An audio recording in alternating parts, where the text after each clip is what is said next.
Commissioner Maria Martinez. Commissioner Chris Nahad.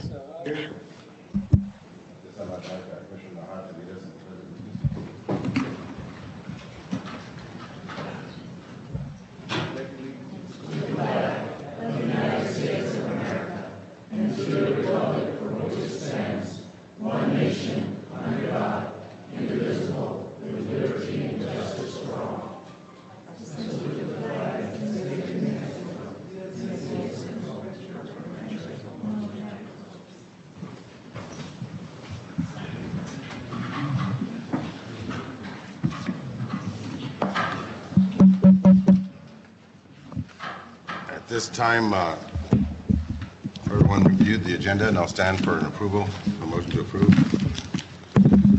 Make a motion to approve the agenda. Motion by Commissioner Varela, Second. seconded by Commissioner Padilla. All those in favor say aye. Aye. All those opposed, same sign. Motion carries. I'll stand for a motion of the approval of the minutes for September 11, 2017 regular commission meeting. These mics aren't working? This isn't on. The mic is not on. Huh. Hello. Mr. Trujillo.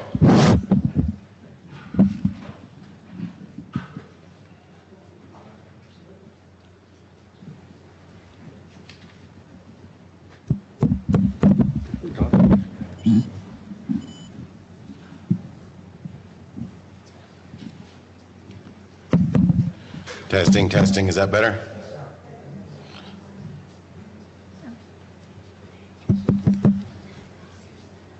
Oh, there it goes.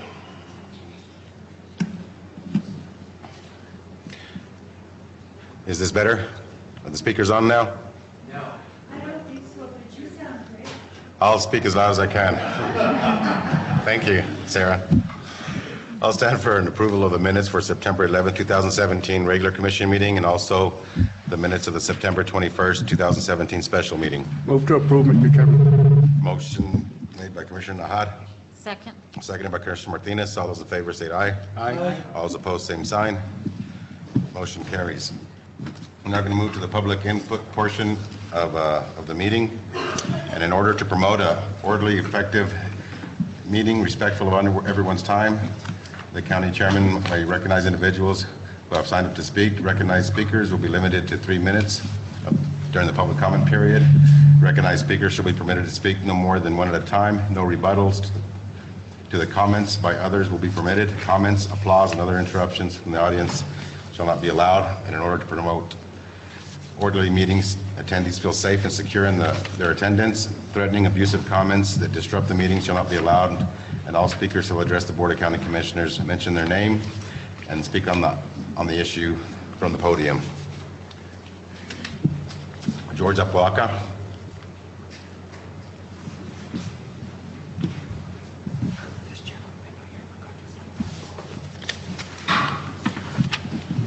Thank you. Tell me what the last name was. Go tell me sign here.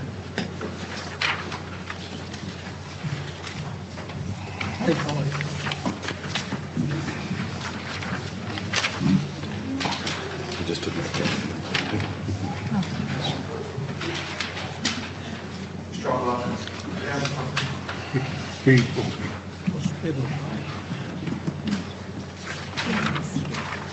And please state your name and where you're from for the record, sir. My name is George Apalaca. I'm from here, Las Vegas, New Mexico, resident, born and raised. I'm here today to, basically it's a plea for help.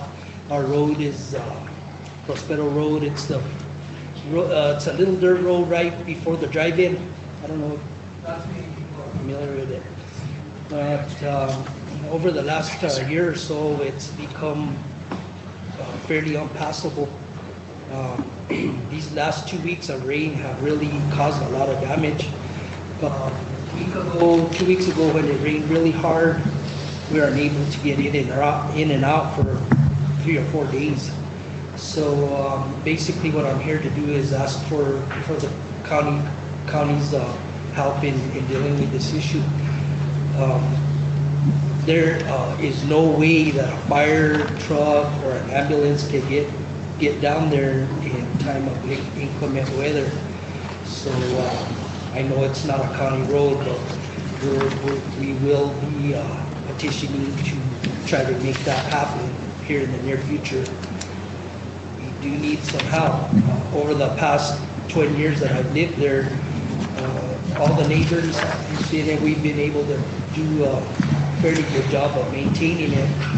But over the last year, traffic has increased, and we feel that there may be some water coming down. They put in that new, the new tractor supply in there, and it caused all that water to have a place, need a place to go. I haven't looked at the hydrology report, but I feel that that might be an issue. I hope that you guys will take that into consideration and hear our pleas. Thank you. Thank you, Mr. Opalaka. And it is an item for discussion on this agenda. Darren Romero.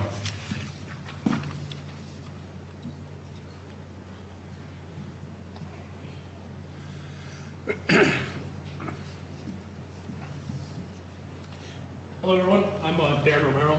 I'm a resident of 43 Prospero Drive. As you can see, I'm also an officer in Las Vegas Police Department, formerly with the Sheriff's Office. I've lived on Prospero Drive my entire life.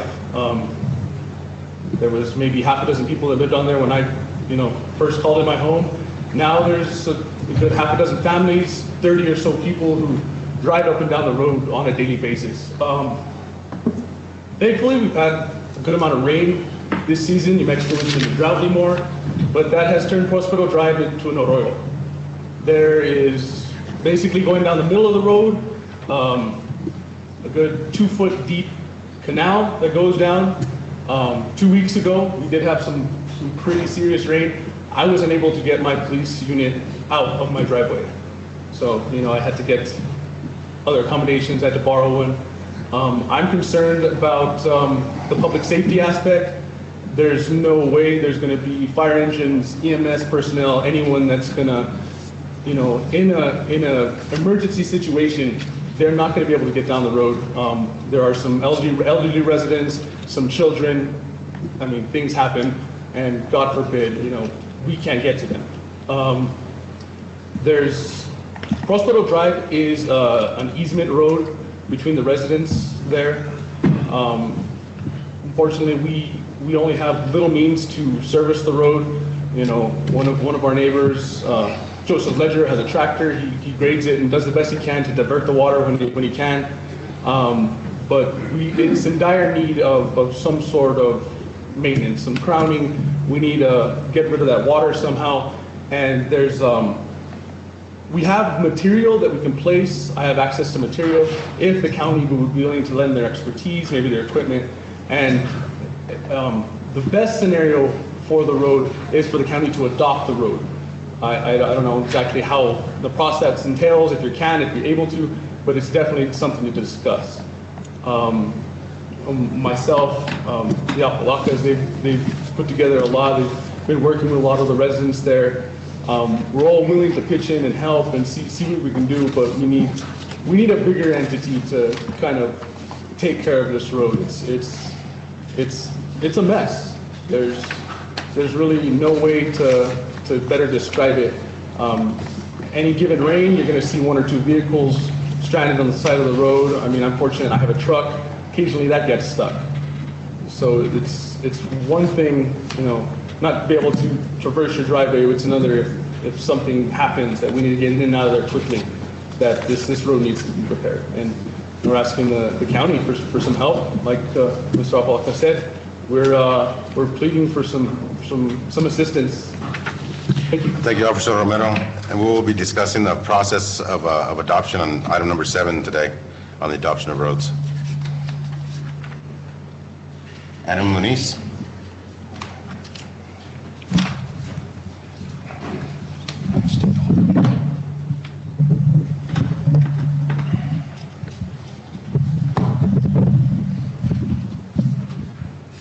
My name is Adam Muniz. I am also a resident on Prospero Drive, and I just second everything that they've said so far. Thank you.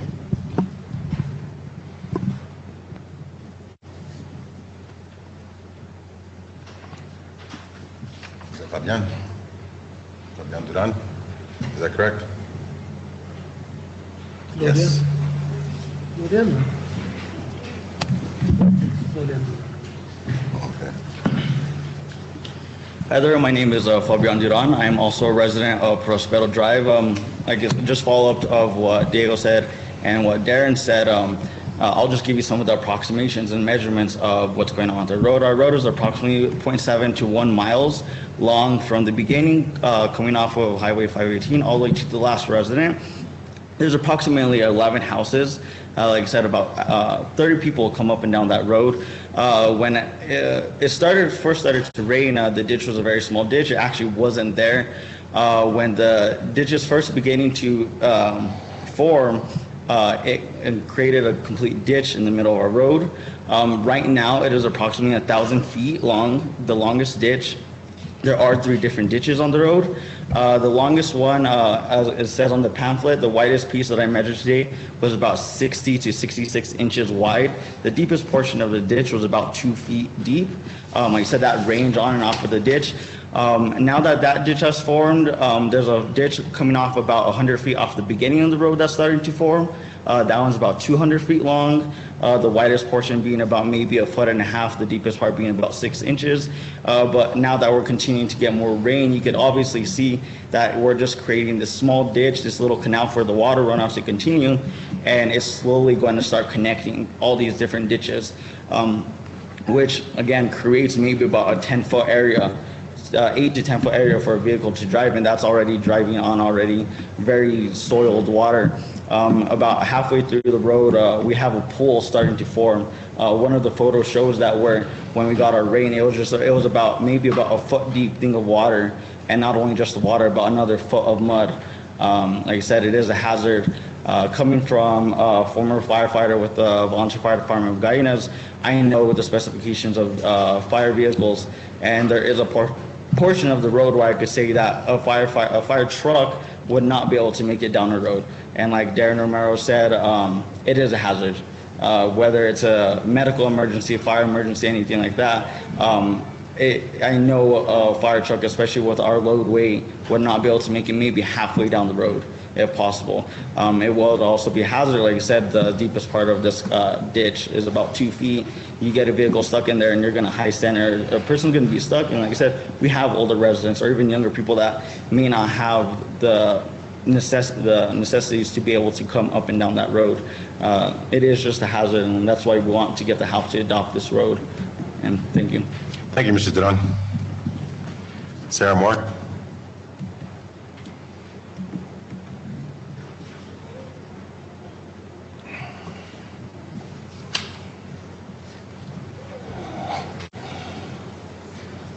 Well, I want to congratulate all of you because you all got better hearing than I do. But anyway, good afternoon, commissioners, manager, new attorney. I would like to start out by thanking you so much for running San Miguel County as our representatives. I want to ask you to step forward even more as representatives now, because I'm afraid we're all about to turn into a fascist state. I would like for you to represent the people even more and more and more than you've ever thought about it. You know, when we were having a so-called get-together in order to get a new attorney, I asked one of Attorney Romero's competitors, I said, you know, we only have one time to talk. You never hear what our commissioners have to say or anything. And she says, oh, don't worry about that. You should all just get together at a different time, and that way they'll be glad to talk to you, and you can talk to them, and if different people can come. And I thought, my God, you get this out of a woman in 1 second, and we haven't been doing this for how long? And we can't even talk to you or hear what your opinions are? You know, I appreciate you being our new attorney, Mr. Romero, but I have a question that I want to bring to your office. I think we all should know whatever the question was that was given to you that made this a wonderful new beginning for you, because whatever your answer was, it was so eloquent, outstanding, representative for the people, and concise that here we are. You're from the city to here, and everybody is glad to know you're here. So please let us know how we should be addressing you and everybody else around us, because it really would make a lot of difference, I'm sure, for all of us to know exactly what this was. I would also like to ask the Commission for Planning and Zoning what happened to one of their first meetings that Ralph Lombach was supposed to be a committee member for as a representative for San Miguel County. He was going to be on that committee meeting, and he was thrown out before they ever had a meeting. Never did have the meeting as far as I know. And I can say that for myself, knowing him, he's an activist, he's an inquisitive thinker, he questions policy and the policy of the state and its regulations, but he totally respects what he considers tried and true and what has been done through the state through many years. He was the only person that has gone to a required schooling in the last how many years from San Miguel County, and he was going to be on this one committee in order to help the committee be a better committee for the whole county. Well, I think we really should have an answer for that. And I can remember one committee meeting I went to in this room that was for fracking, and one of the committee members on it asked Les Montoya, or they were having roundtable discussion, you know what, everywhere we go, nobody wants fracking. What are we going to do? How do we care? Or tell them no? Or how do we tell them yes? And Les Montoya replied, who cares? We've done what we wanted for the last 18 years or whatever it was, because I just fell over when I heard it, and it really doesn't matter, because we'll just keep doing whatever we want. That's not the way that our government should be run, and I don't think it should keep running in any way, shape, or form that way. And we would like for you to know that we're going to be watching, and we would like for you to cooperate with us, and we cooperate with you in a get-together like this. And last but not least, I'm sure all of you and us are immersed every day in what's happening from the White House.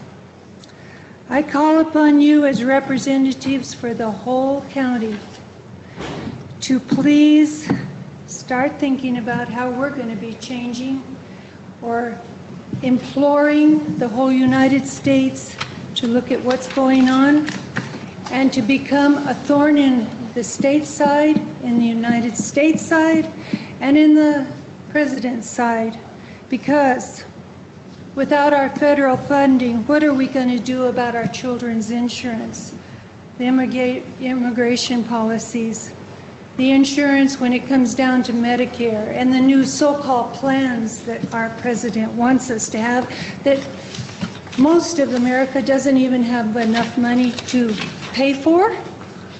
What about Medicare? What about a single-payer plan that they haven't even been able to figure out the words for?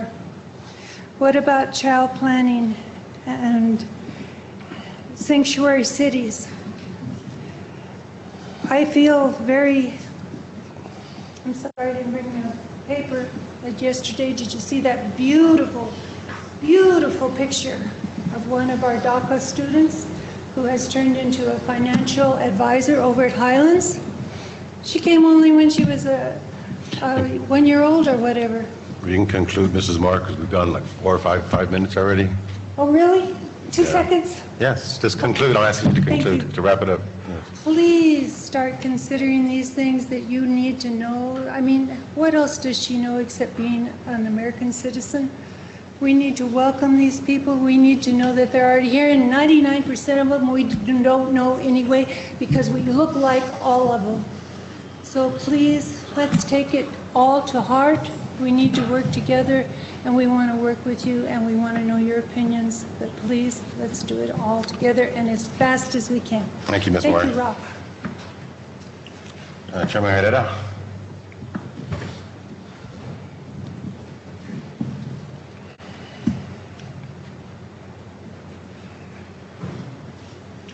Thank you very much, Commissioners and the folks present here. My name is Raya Retta. I'm a resident of Rociada, Maestas Canyon more specifically, and also the chairman of the Republican Party for San Miguel County. Take a slightly different tack, and my comments are more general in nature to the commission on the agenda. For the most part, I see that you guys are doing the county's business, and that's a good thing, with the exception of items number 3 and 4. I would ask you guys to consider very heavily what your sphere of influence and your sphere of control is. We have absolutely no business, in my opinion, discussing matters that are national or international in scope. They're basically none of our business. The legality has been bandied back and forth on various issues, and for the most part, until those decisions get made and adjudicated, we have no business taking one side or the other. And one of the things that came out and said that you guys speak for the majority. You don't. You really don't. You think you do, but you don't. What is going on outside the confines of the county is really tantamount to aiding and abetting for folks that are here, regardless of what your position is on DACA and all this other stuff. It hasn't been decided that it's legal or illegal or whatever, but one thing for sure, they're undocumented. I mean, we came here when I was un chaparrito, and we did it legally. In fact, if you go back far enough, we were building the ships that brought everybody else here. So it bugs me when I see things that we're jumping outside the sphere of the county. What are you going to do if you're doing this on Tuesday and Wednesday morning? What are you going to do on Friday? Stop North Korea? Stay the heck out of things that don't pertain to the county. That's our position in with the folks that I have influence with. But really consider, you got two spheres. You got a sphere of control and you got a sphere of influence. Okay? You got to go down even smaller for us because we have no say in DACA and all this other stuff. Yeah, you can pass resolutions and send them forward and all this stuff, but that is tantamount to nothing but chin music. And at some point, we as a commission, and it's not just here, but in other counties, you're going to be the laughingstock. You're out there trying to pull back these rockets that are getting launched out of North Korea when you got potholes on this Prospero Drive or whatever you guys are talking about. We've got to take care of things inside the county. We got people walking around looking hungry, looking for a jacket, looking for a shirt. Let's take care of the stuff here at home first. This other stuff, number 3 and 4, no, that's none of our business. None of our business. Thank you for your attention, your time. Thank you, Mr. Good afternoon. Gabe Estrada.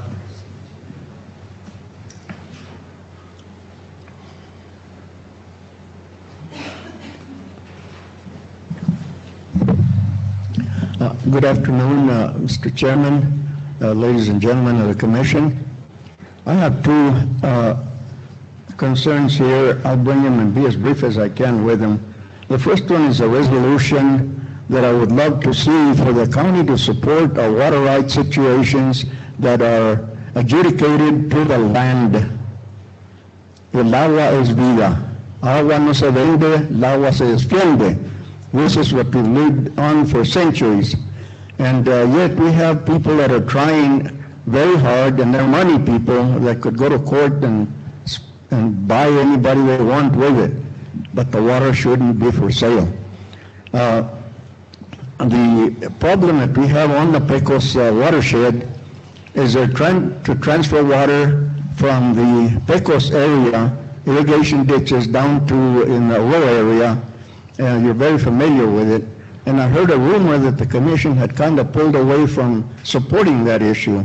I hope it's just a rumor, because the first meeting that was held, there was a lot of opposition to it. And we support that opposition because the water belongs to the land. People nowadays use the name hydrology. It was used a while ago. And to us farmers, we don't use the word hydrology. We all know that it takes water to push water.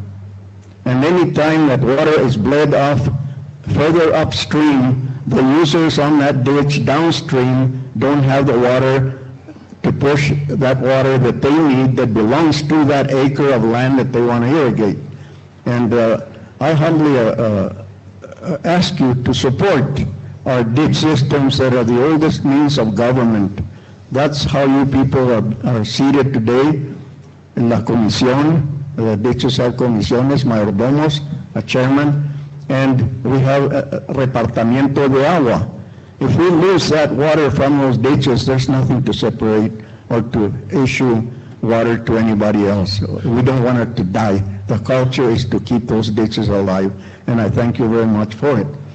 The other issue is County Road 23. I see on the agenda where it'll be let out to contract. I've been waiting to see the specs on that road for a long time, and we had some phone contacts between myself and Mr. Madrid 8 months ago or so, and then I was waiting for the specs to come out, and I haven't seen them yet. That is a farm-to-market road, and 2 prior commissions before you people made a big mistake in awarding a contract on that same road, and we wound up with a road that's just from here behind Melindra. And this is a farm-to-market road. We can't travel through there with a swather, a baler, or 2 gooseneck trailers. One has to go in the bar ditch, or both have to go. And we have some also irrigation issues on that road. And we need to make sure that those specs cover the culverts that are there for the ditches, which have even a higher rate and a higher consideration than the roads. Those ditches have priority. And I would like to have Mr. Madrid or whoever has the plans meet with me. I know you're going to bid that road. I don't know who did the engineering. I have no idea how wide it'll be, and we're right in the middle of it.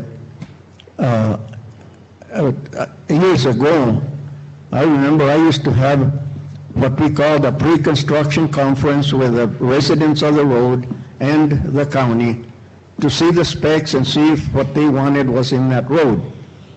And we didn't see anything like this even proposed. And I would like for this commission to consider that issue on any road, so we try to eliminate problems that later on maintenance cannot take care of. Thank you very much for your time, and appreciate Thank you, Mr. what your commissioners are doing. If you just contact the manager's office on the road portion of it. And as far as the water, I believe we're still in the fight on the Strickland Run issue. Well, thank you so much. We appreciate your support. Thank you. Dr. Romero.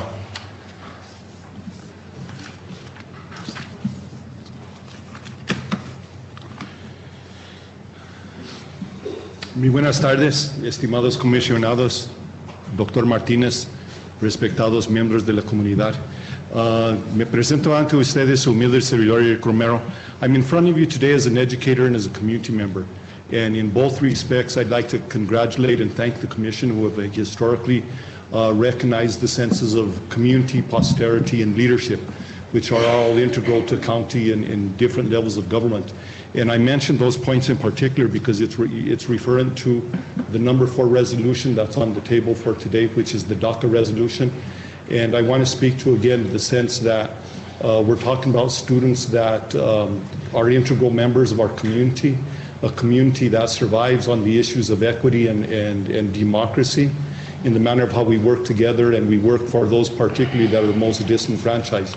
That's the sense of community we wish for and that we work for out of the different projects I'm working with, and I know as well that's also a sense that is embraced by the Commission. So please consider, as in your discussion, that particular resolution, that we're talking about community building. And again, in the bigger sense of community building, we're looking at the posterity issue, the long-term issue, which is to say that we don't just think myopically about potholes. That is important. There are issues that are of immediate design and immediate need within our community. But if we're looking long-term, we're looking at what kind of practices could and should be in place that empower our community to the degree that we all become part of a decision-making, part of an economy, part of a larger sense of community. And those are the kind of issues that are in foundational when we're looking at influencing national government. The leadership here, we appreciate your leadership in taking care of us as a community, as a county, but we ask you also to step forward and with that sense of courage that you move forward, that you make it known to our state and national legislators on moralities and ideas that you think to be, that you should back up, and which is again the sense of community, and that we call upon you once again that you pass this particular resolution as it reflects the students. We're going to have several of the students that are going to speak today, so you could see that they are dedicated, they wish to become members of our community, they wish to pursue their education, and right now there are some threats against that. And unless we have a united front, unless we have a common voice that says we will work with our youth, we will work with our students, we will work at establishing and maintaining our communities, least we do that, we're going to fall into different myopic divisions of what we could be as individualized, disarticulated communities, and that's not how we work. The history of New Mexico is we work with community, we build our communities, we have a sense of sharing, we have a sense of community, we share our water, the sense of governments that Mr. Estrada mentions, we share and we look out for one another. So as resolution number 4 comes upon the board again, I ask you once again to be courageous, be posterity oriented, and be progressive in looking at the manner of how we could influence both our state and federal legislators for them to have an impact on something that comes to be for the better and for the common good of our immediate communities as well. Thank you very much. Thank you, Dr. Romero. Oh, that's the face that was referred to earlier. That's a livid individual. That's an individual. Oh.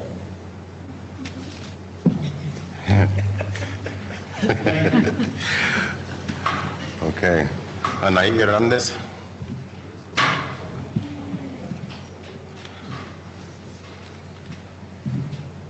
Good afternoon, County Commissioners and Chairman. My name is Ania Atlandis, and I'm an immigrant woman of color. I felt the urge to come to today's meeting and support my community. September 5th was a hard day for not only Dreamers, but also our immigrant community, when DACA became resigned. Now, I'm here to ask for our commissioners to support our DACA recipients and support a Clean Dream Act. Thanks. Thank you, Mr. Hernandez. Ms. Gonzalez.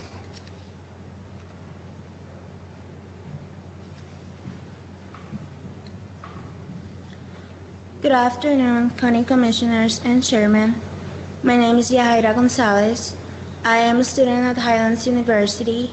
As an immigrant, I am here to support the Clean Dream Act resolution, as well as giving my support to all of the DACA recipients. Thank you.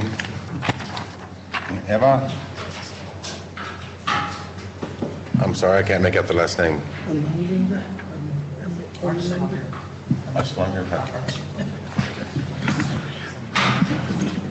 Can everybody hear me okay? Yes? Okay, thanks. My name is Eva Archwager, and I'm from San Jose, New Mexico. Thank you, commissioners. Thank you, members of the public, for listening to my comments. I, too, am here to speak about roads and the issues that we have in my area, which is not in Las Vegas, but in the outlying rural community. With last week's storm, we have an arroyo crossing on the top of our road, and that arroyo flooded, as it does every time we get heavy rain, and becomes a torrent that washes across the road. The culverts that were originally in place that were meant to manage this water have long been filled up with silt since the flood about 4 years ago, so when the arroyo runs, it runs literally across our road.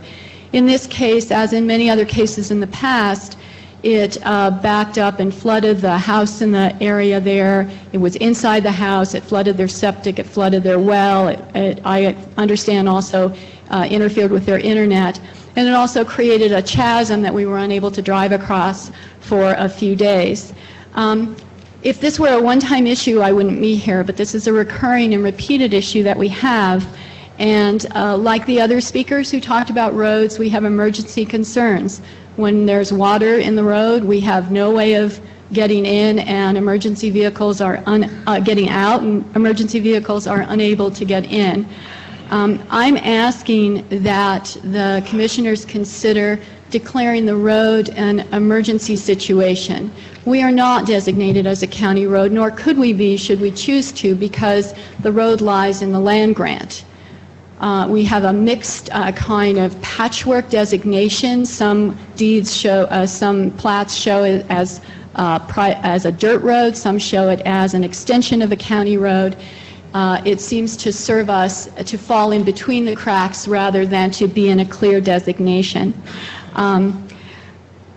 I also want to point out that this is only one of many issues we have on this road. We have a creek crossing as well that keeps us from being able to get in and out. And it's not uncommon for us to have to park our cars at the top of the road, walk in through a flooded arroyo, through the mud at night, crossing the creek. We have a rope stretched across the creek so we can cross there in case the water is high. Many of us have crossed in thigh-high water. So I'm asking that the commissioners again make the recommendation to the county that perhaps this road could be declared an emergency situation, because I understand that's the only way that the county would actually be able to help us, since we're not an official county road. Thank you very much. Can I ask you the name of the road? I'm sorry? The name of the road? Agua Caliente Road. Thank you. Thank you. Ms. Pat Lehan.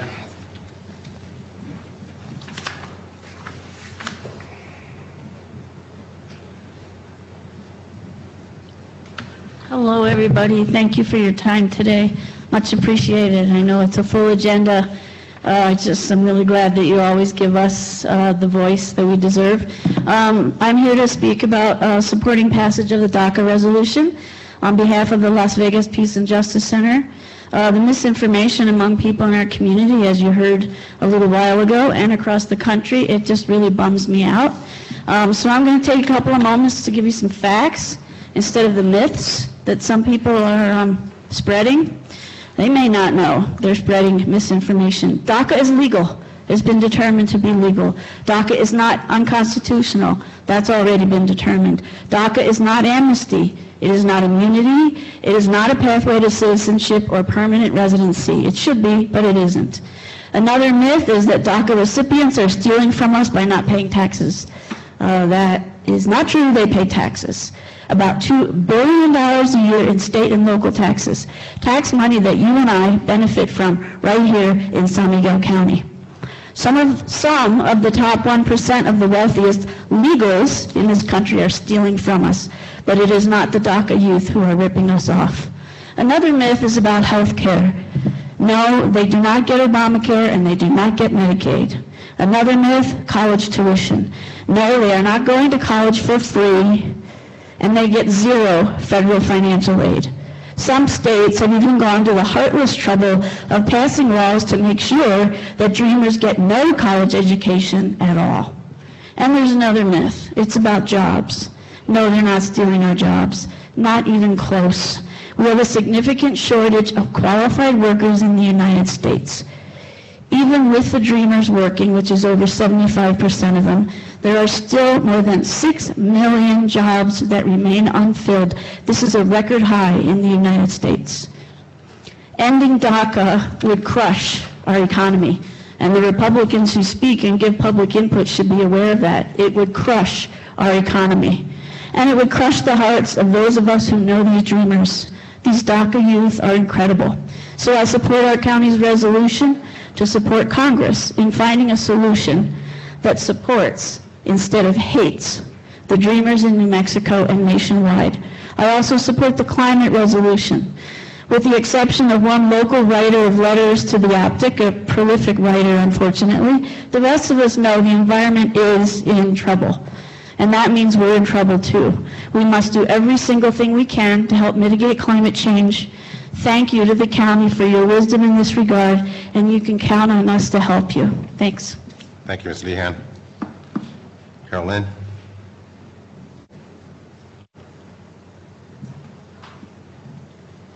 Good afternoon, commissioners and public.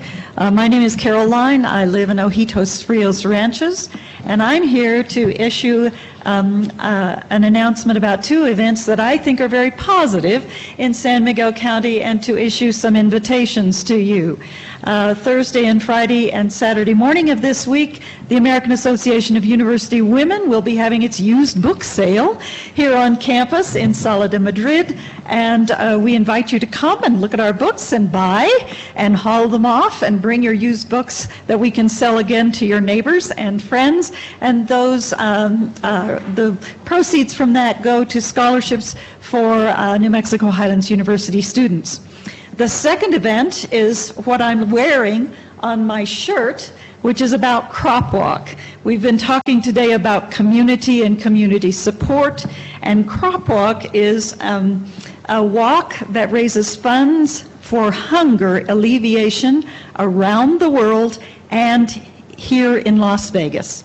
It will occur on October the 21st, a Saturday. We walk at the United World College campus, and we raise money from our friends and our families and our colleagues to alleviate hunger. 25% of our Crop Walk money returns to Las Vegas to support the work of the Samaritan House, the Las Vegas Community Soup Kitchen, and Comedor de San Pascual Soup Kitchen as well. Thank you very much. Thank you. Thank you for all you do. Bob Pearson.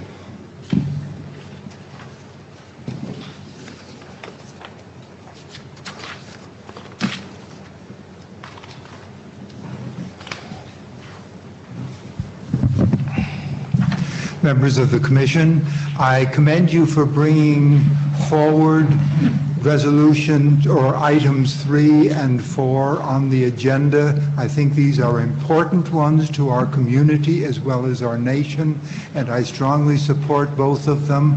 I'm going to speak to the one on climate change. I hold a PhD in chemistry. I have taught in 4 different universities in 2 different countries.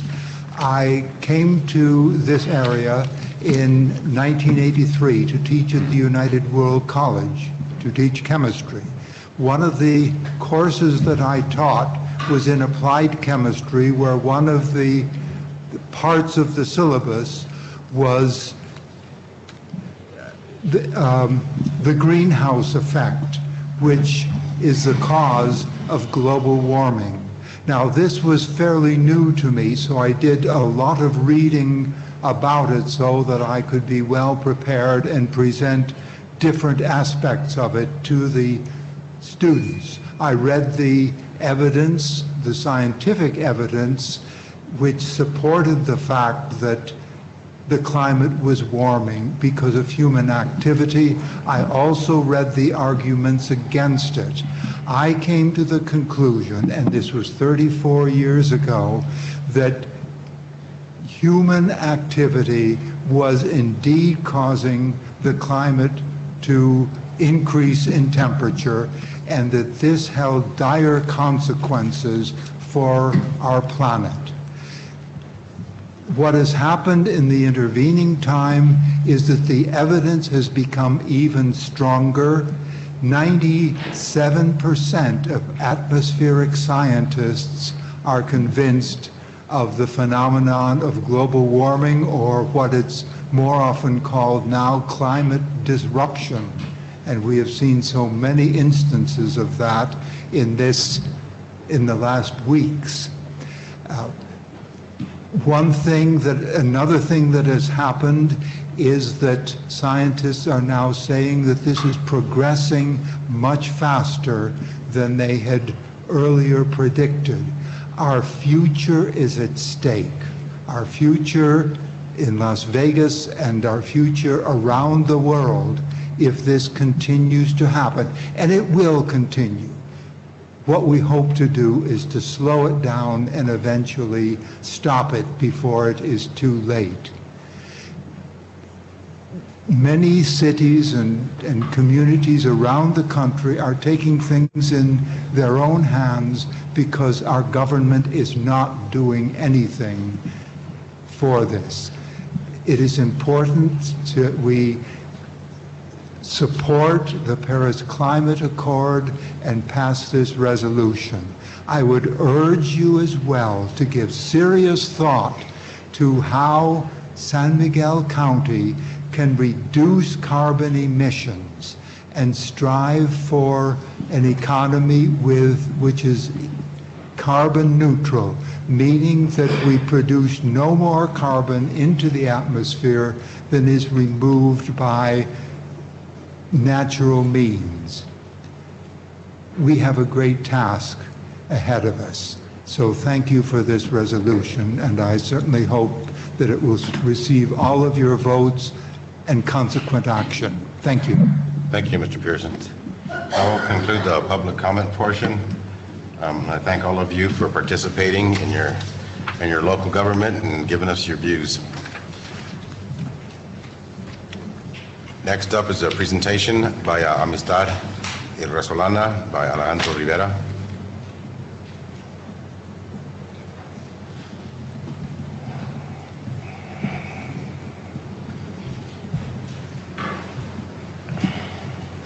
Buenas tardes.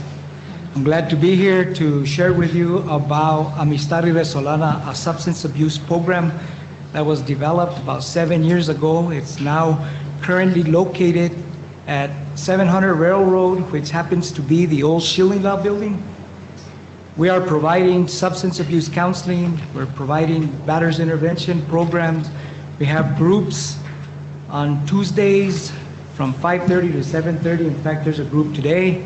We have groups on Wednesday for men for batters intervention, and then another group on Wednesday for batters intervention for men as well, and then Thursdays at 3 to 5 for women. We've been doing a lot of counseling for the community of Las Vegas, and I've been doing substance abuse counseling for 25 years. By the way, my name is Alejandro Rivera, and I'm the executive director of the program and also the founder of the program. And I know that I'm limited to 3 minutes, however... Not in the presentation, Alejandro. Oh, not, oh, okay. That's public comment. Oh, okay. That's even better because I could probably spend a lot of time on this, but I'm going to keep it simple. But I encourage you individuals to look at a whole different approach to recovery. You know, it is awesome. We've taken over, if you guys are familiar with Shilling Law, which it was a heating and plumbing company, we took it over, but we also took over the bridge because the bridge signifies, you know, a lot of things that are going on. You know, there's problems with the community in drugs and alcohol, so we took over the bridge as symbolic to make a change. We cleaned it up. We have murals underneath the bridge. How many of you passed through there and seen the murals of the automobiles? Those automobiles are symbolic to change. So I've revolutionized the whole approach to recovery, and that's through building of automobiles, through the construction of bikes. See, we're actually providing a service with them being given the opportunity to implement opportunities for growth in this community. So I take a lot of pride in this program. Most of it is funded by myself, and I do it because I've seen a lot of things go on in the community. You know, there's a lot of things that a lot of people don't want to share or comment on because there's a lot of shame. Well, I dedicate the bridge and I dedicate Amistad Venezolana to my familia primarily because of the loss of drug addiction. You know, I mean, I lost my father at 55 years old to drug addiction. And I'm proud of it, that we're providing a service that actually makes an impact in this community. You know, just a little while ago, I had a young boy that came from, I think it was from, I want to remember Familia or something, Amiste. Anyway, this young boy came to the office with his counselor. He looked at all the things that we're actually creating. We create automobiles that come out of the wall. We create seats that are made out of automobiles. Some of you are familiar with the program. Some of the commissioners have gone to see the program. So there's a lot of things that are empowering about this program. This young man came in with a lot of low self-esteem, couldn't get out of bed, couldn't get out of his house. The counselor encouraged him to come into the program. I was busy, but I made time. I stopped everything. And we talked, we played pool because we're known for the program that has a pool table made out of a car. So that's kind of luring you guys to go check out what the program's about, you know? So this young man played pool with his counselor. We talked, we addressed issues. And then he states, well, you know, I really don't get out because I don't have any transportation. Well, there's blessings. Dolores students, there's one in particular that works in Taos that makes bikes. He brought us 2 refurbished bikes. And he says, you do whatever you want to do with those bikes. And I said, I will. I'm going to give them away. Young boy comes in and looks at me and he says, you're giving me this bike? Of course. The only one thing that I want is for you to drive it, ride it. And he says, I will. He took off on it. You know, that's what our program is all about. It's not about talking. It's not about coming and presenting. It's about providing an opportunity for individuals to get a second chance. And that's what the bridge is all about. We burn bridges. Well, let's focus on making our bridges better, our community better. Amistad y Resolana is here to stay. We provide a service. Again, my name's Alejandro Rivera. I do have some pamphlets that if anybody's interested, I will certainly get you more if you guys want to go to the program. But it's the real deal. We're here to help. Anybody have issues, depression, anxiety, loneliness, you can't eat, we'll take care of you. That's the whole idea. Let's take care of our community. I heard a lot of good things about how people want to make changes. Well, the only way we're going to make changes is if we come together, if we work with our commissioners, if we work with our people, with our gente, with our raza, with our cultura. Es el único modo que vamos a cambiar esta comunidad. Nosotros tenemos que tener el derecho de cambiar nuestra comunidad, pero tenemos que trabajar juntos, not against each other. No envidia, because that's what's killing us, la envidia. This program is not about that. It's about providing power to those individuals that are less fortunate, and that's what I'm here for. Anybody want to talk to me? Go see me and I'll show you all the vehicles that we're actually building that are symbolic to change. The first vehicle is a 1962 Chevy Biscayne that's on the wall. And that automobile is symbolic. It's a metamorphosis of change. It's showing raza and other individuals that you can change anything if you want to change it. That's what we're all about: inspiration, hope, dignity, love, trust. And that's what Amistad is all about: dignidad, amor y respeto. Thank you for giving me this opportunity to come and share with you about this program, because it really does work. And it's not about money, people. Just go in. It's not about money. You don't got any money? I don't care. I'll see you. And I'm genuine. Verdad. Thank you. Thank you, Mr. Rivera.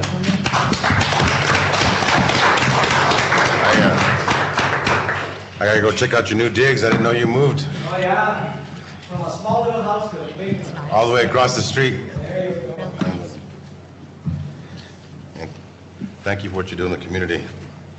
Next presentation is El Molino Site in Pecos, Jeff Llewellyn.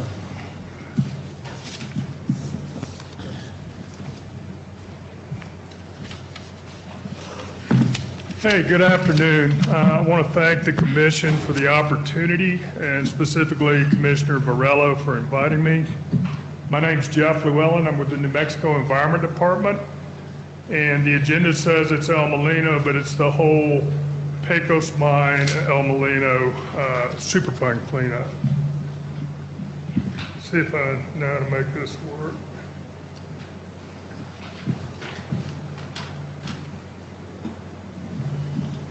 There we go. This is just an overview map. The Pecos Mine operable unit is at the top.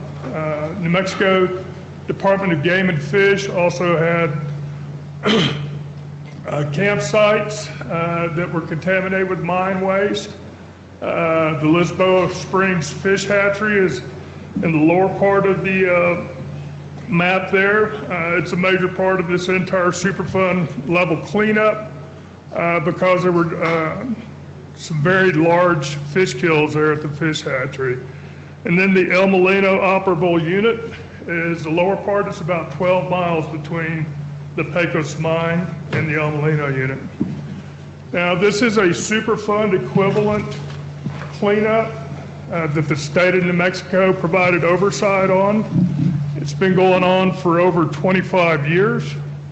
And I'll give you the specifics on the cost. It's a real successful cleanup for the state, New Mexico Environment Department, and San Miguel County.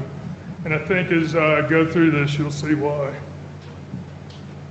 Just a little history on this. I first found mineralization there in 1882. The real operational period was 26 to 1939. Mine was 1,800 feet below ground surface. At the time, it was the largest payroll in New Mexico with 600 people. And those of you that have been up the Pecos River Valley back in that time period, the town of Torero had about 3,000 people in it. They had lead. It was primarily a lead and zinc mine, but they also had 11,000 pounds of gold, 352 pounds of silver, 19 million pounds of copper, and you can see the numbers there on lead and zinc. And one unique thing about this, if you think about the time period in the 20s and 30s, they had an aerial tramway that carried the ore from the mine at the Pecos Mine to the El Molino operable units, 12 miles long, and it was the longest tramway in North America at the time. This is just about land ownership. You can see it changed hands quite a bit, which you'll find in the mining industry. It started out, the administrative order on cassette was with Cypress AMAX in 1993. Subsequently, that has become Freeport McMoran as the company has changed and assets and liabilities have been acquired.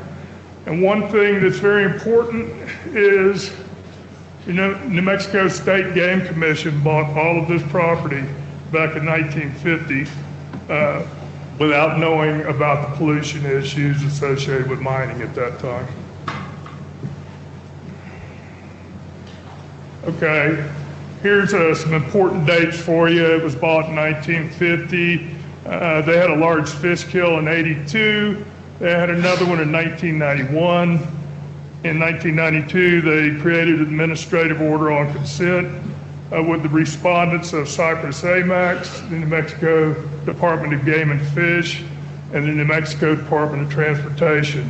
So it was either the mining company that was responsible or state entities that had placed mine waste in their campsites and on roads. This is the Pecos Mine operable unit. Willow Creek's in the upper part there in the Pecos River. That's 12.3 acres of a capped area where all the waste was consolidated. And I think you'll get an idea of what it looks like here in just a moment. Okay, this is Willow Creek.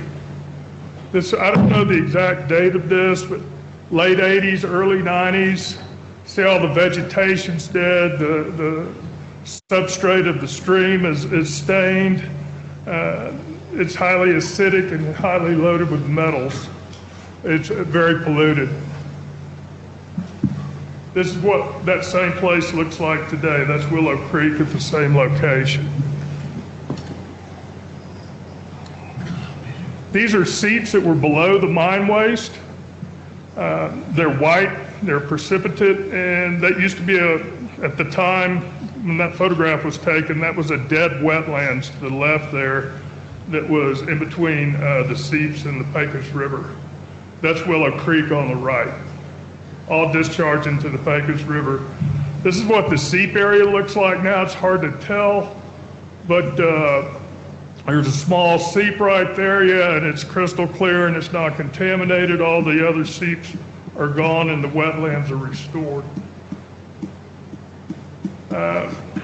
Basically, we had to do a lot of investigation. Investigation started in the 80s and continued into the 90s throughout the Pecos River valleys, concentrating on the El Molino operable unit, the mill site, and the mine. But they looked at contamination associated with air, soil, sediment, groundwater, surface water, fish, and their potential effects on human health. The Pecos Mine operable unit, 12.3 acres of waste, 217,000 cubic yards, 5 to 10 acres of wetlands, Willow Creek, Pecos River, and all of this is pretty much restored at this time. I inherited these slides, so y'all bear with me. I wouldn't normally have that much writing on these slides. I've been doing this about 2 years as far as being a project manager, and this is a 25-year-old project. This just gives you an idea how much contamination was at the site.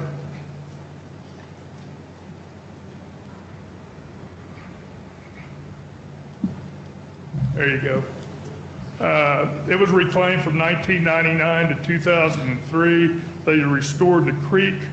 They consolidated the material. They took all the waste from all the areas up in the valley and put them back at the mine site. They did channels, extremely hot or very engineered, and then capping and vegetation. And I think of interest is looking at the old pictures down there, if you can see. That was 1933, and that's the actual mine site there. Next slide.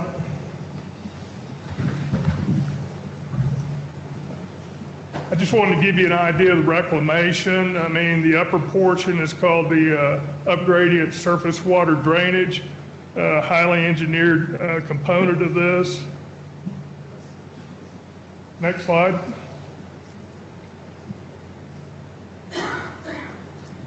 There you go. Willow Creek. You saw what Willow Creek looked like before this was started.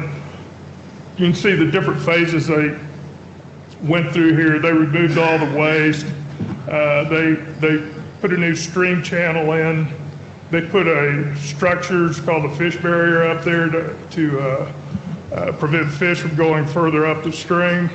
And then they did a complete revegetation on it.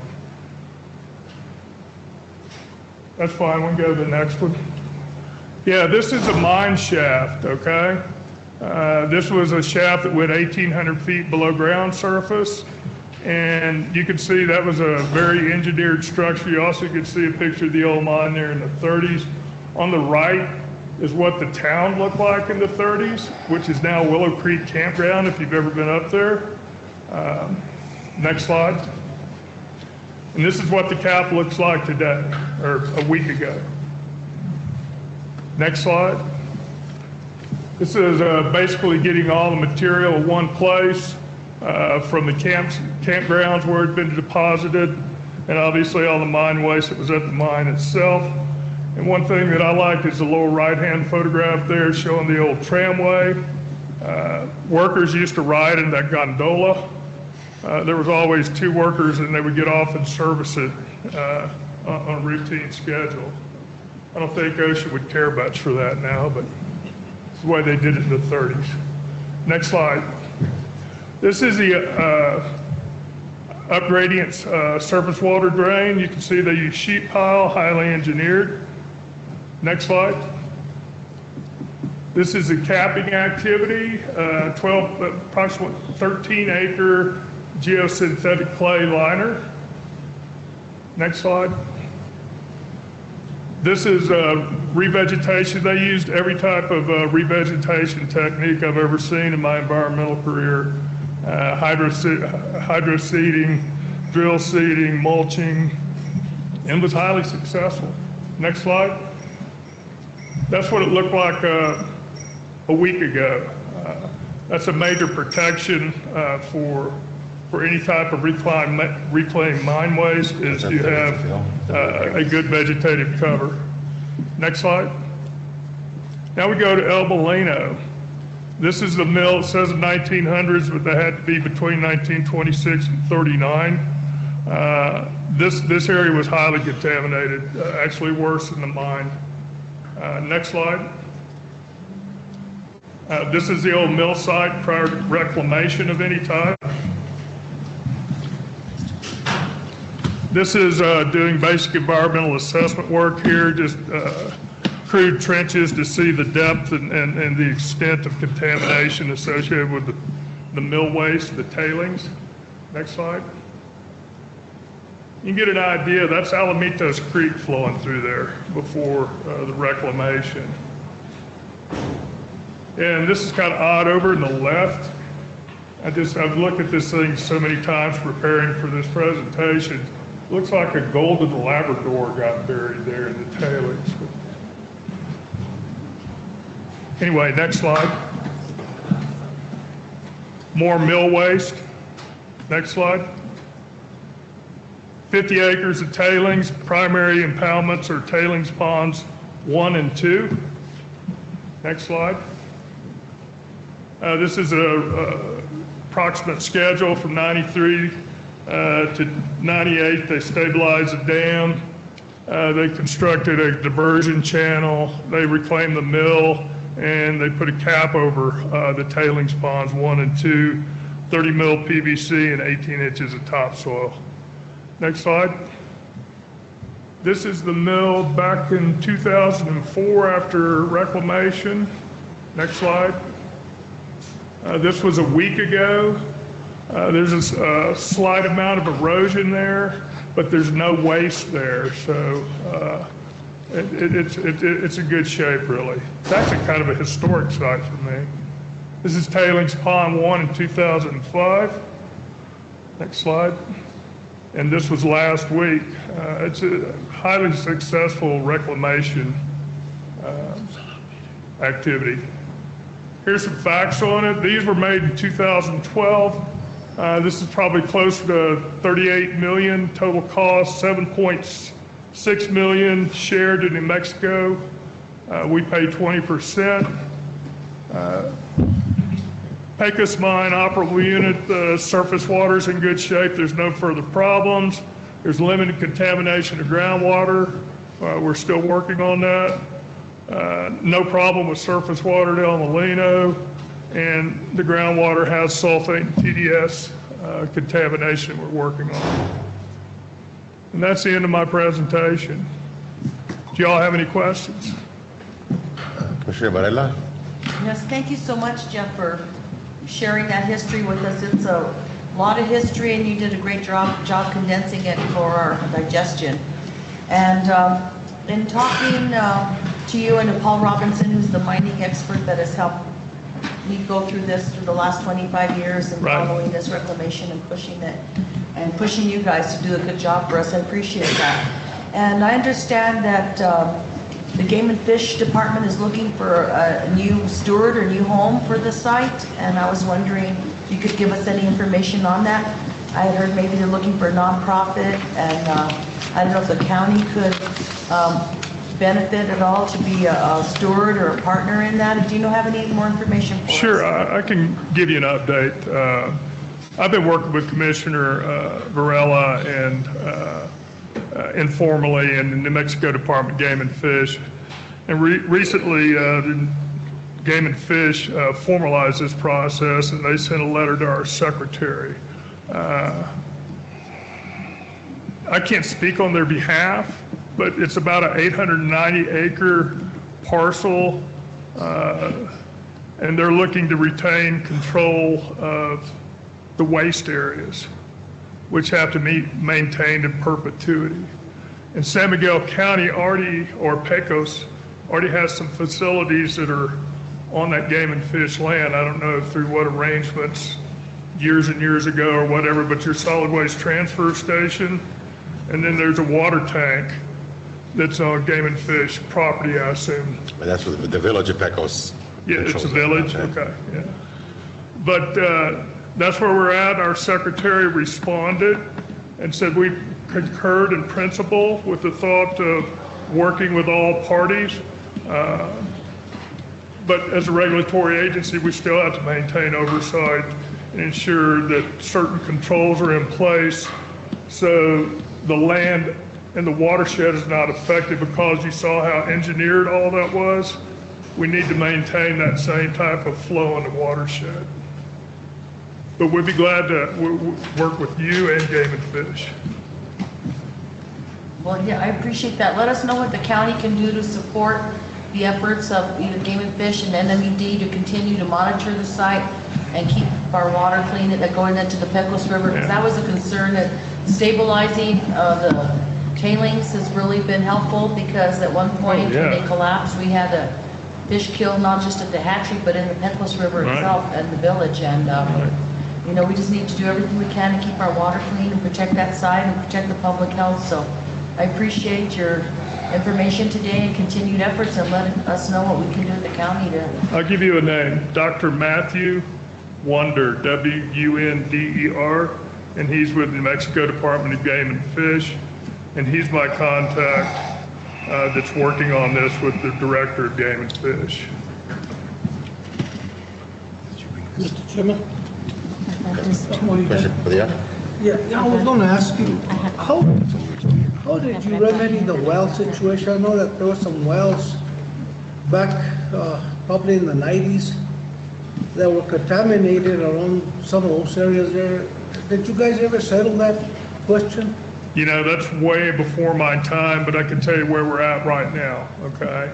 The remedy has been completed. In other words, you saw the containment, the cover, the cap, let's say at El Molino, I believe is where the problem would have been, and those wells would have been proximal to the tailings ponds.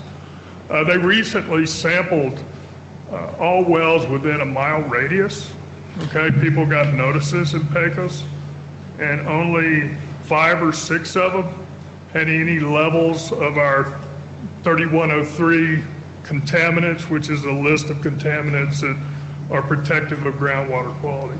And these weren't any in the toxic area, they were more in aesthetics. But the mining company has contacted these people. They've all received a letter as recently in the last 2 weeks. There was like 5 out of the 100. I don't have all that information here, but they're going to talk to them about their water to see if anything needs to be done in the way of a treatment system. Some of these wells, people are just using to water their lawn, so they're not using them for public consumption to begin with. So the actually, the community well wasn't contaminated that you know of? Not that I'm aware of. Okay, thank you. Any further questions? I just have one comment for information for my fellow commissioners for clarity, because we've been hearing about the road, I'm not sure, it's the East Pecos Road? B60. B60, thank you, where the mining company has agreed to remove some of the materials that are still visible and coming up through the top surface. And so there was a period, Mr. Llewellyn was sharing with us, where the materials were used throughout the county for roads, private homes, county, Forest Service. So they spread it, and that B60 road still has some of that visibly coming up through there, but that's the road that's being addressed. Remove the material, take it out of state, because I guess there's no place to keep it in New Mexico, and then redo that road at their expense, and that should free up some money that the county has for that road to use on another road. Okay. Good. Yeah, it's my understanding it was to be a cooperative effort between the county. That's the way it was left with, I believe, Les Montoya and Alicia Boss, who works for Freeport McMoran. She is my direct contact as a project manager. But I believe the agreement in general was that Freeport McMoran would be there to evaluate as the road was cleaned and rebuilt and remove any of the waste that was found and then dispose of it correctly. But it was supposed to be a cooperative, my understanding, project between the county and Freeport McMoran. Yeah, and Morris was nodding his head back there. That's right, yeah. With a public Hey, works Morris. department. Yeah, he's been working on Yeah, that. I worked with Morris on Oh, this good, too. okay. And we're kind of an intermediary in that it has to be done in accordance with regulations, but Freeport McMoran is the one that wants to do the correct thing and fix this problem with the county. Thank you. Thank you. Thank you for your work. Thank you so much. Yeah. Next presentation, Adoptive Foster Spiritual Program by Dr. Dolores Ortega.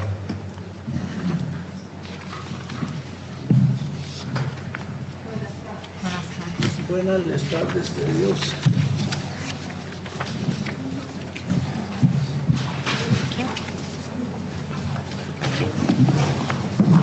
Thank you.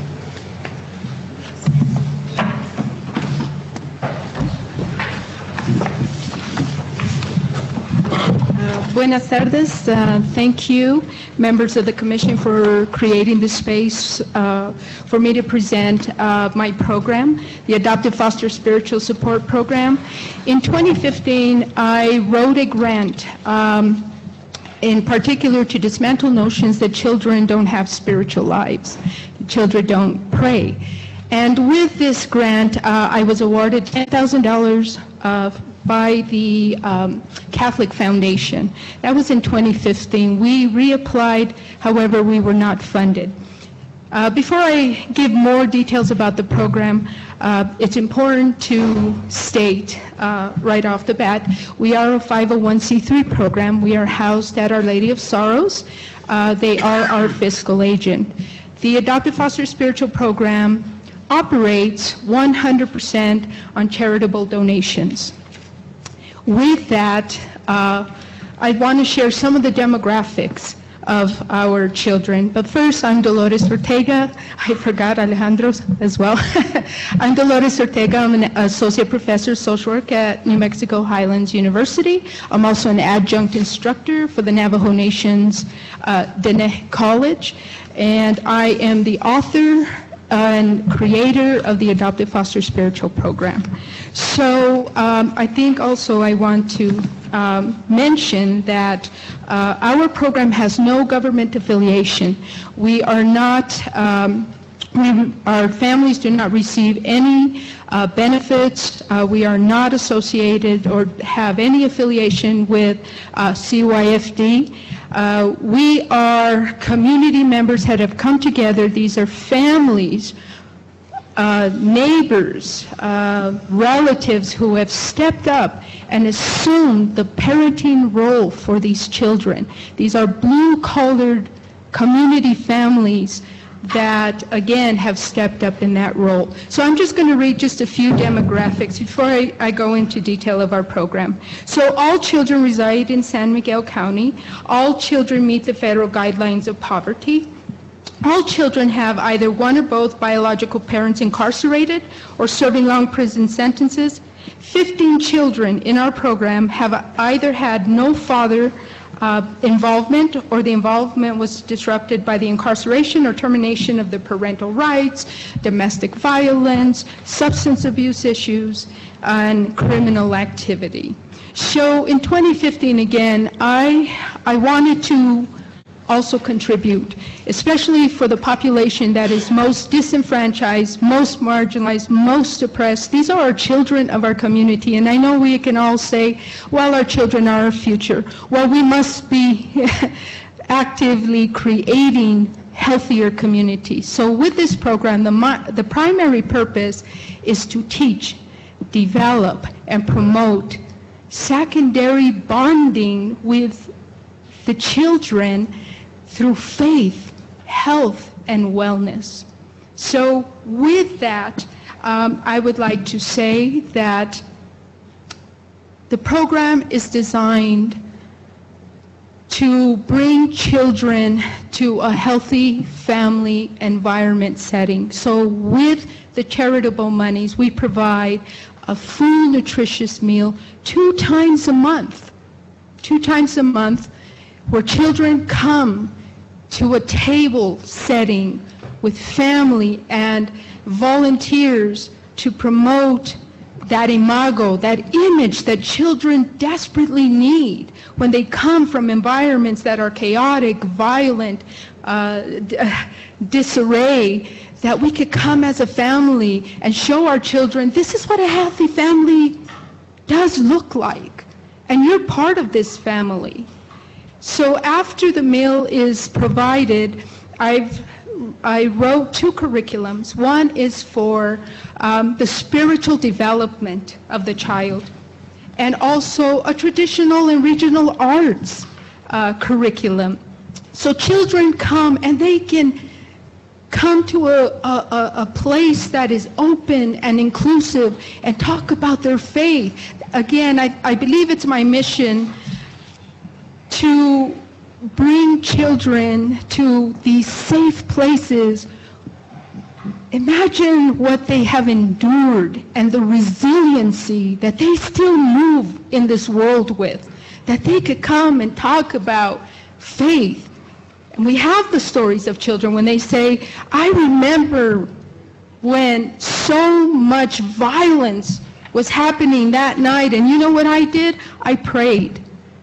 And so I wanted to enforce that piece of their identity, to also dismantle the labels. That's the child of so-and-so.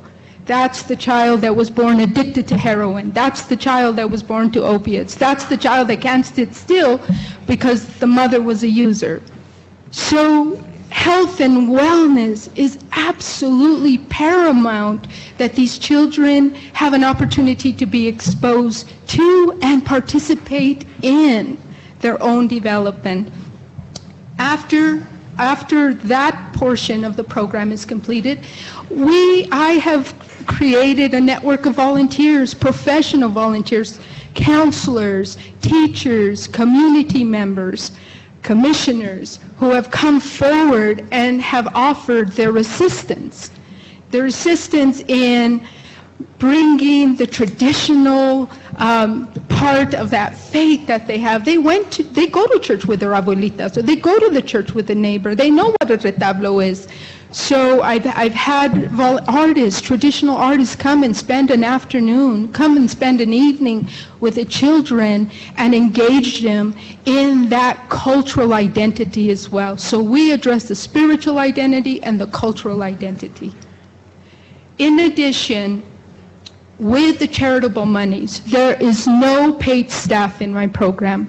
Again, for 2 years, we've been operating solely on the goodness and the humanity of community members that find our program beneficial, right? Beneficial to the lives of these children. So with the monies, we assist our working families. They have jobs at Walmart. They have jobs at gas stations. But they've stepped up and have filled those shoes, those parental shoes. They've inherited 3 and 4 children. As some say, all our children left, now I have 4 children. We currently serve 17 children, ages 5 to 17, come to our program. So with that money, we purchase clothing, we purchase shoes, we purchase school supplies, because I don't want our community children being in a classroom and not being able to participate in an academic, the right to a good education, because they don't have the tools, they don't have the paper, they don't have the pencil. So throughout the year, whatever those basic needs are, we do our best. 100% of the money goes to the children. With that, it takes a village. I know we've always heard that, but what does that mean? And I always have to think of it, well, what does that really mean, it takes a village? Yeah, who are the village members coming forward?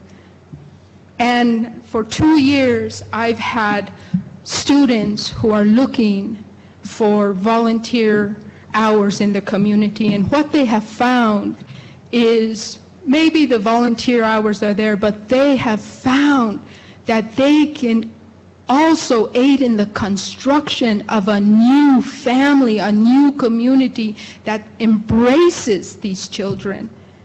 who are going to stay in Las Vegas for quite some time, given their ages.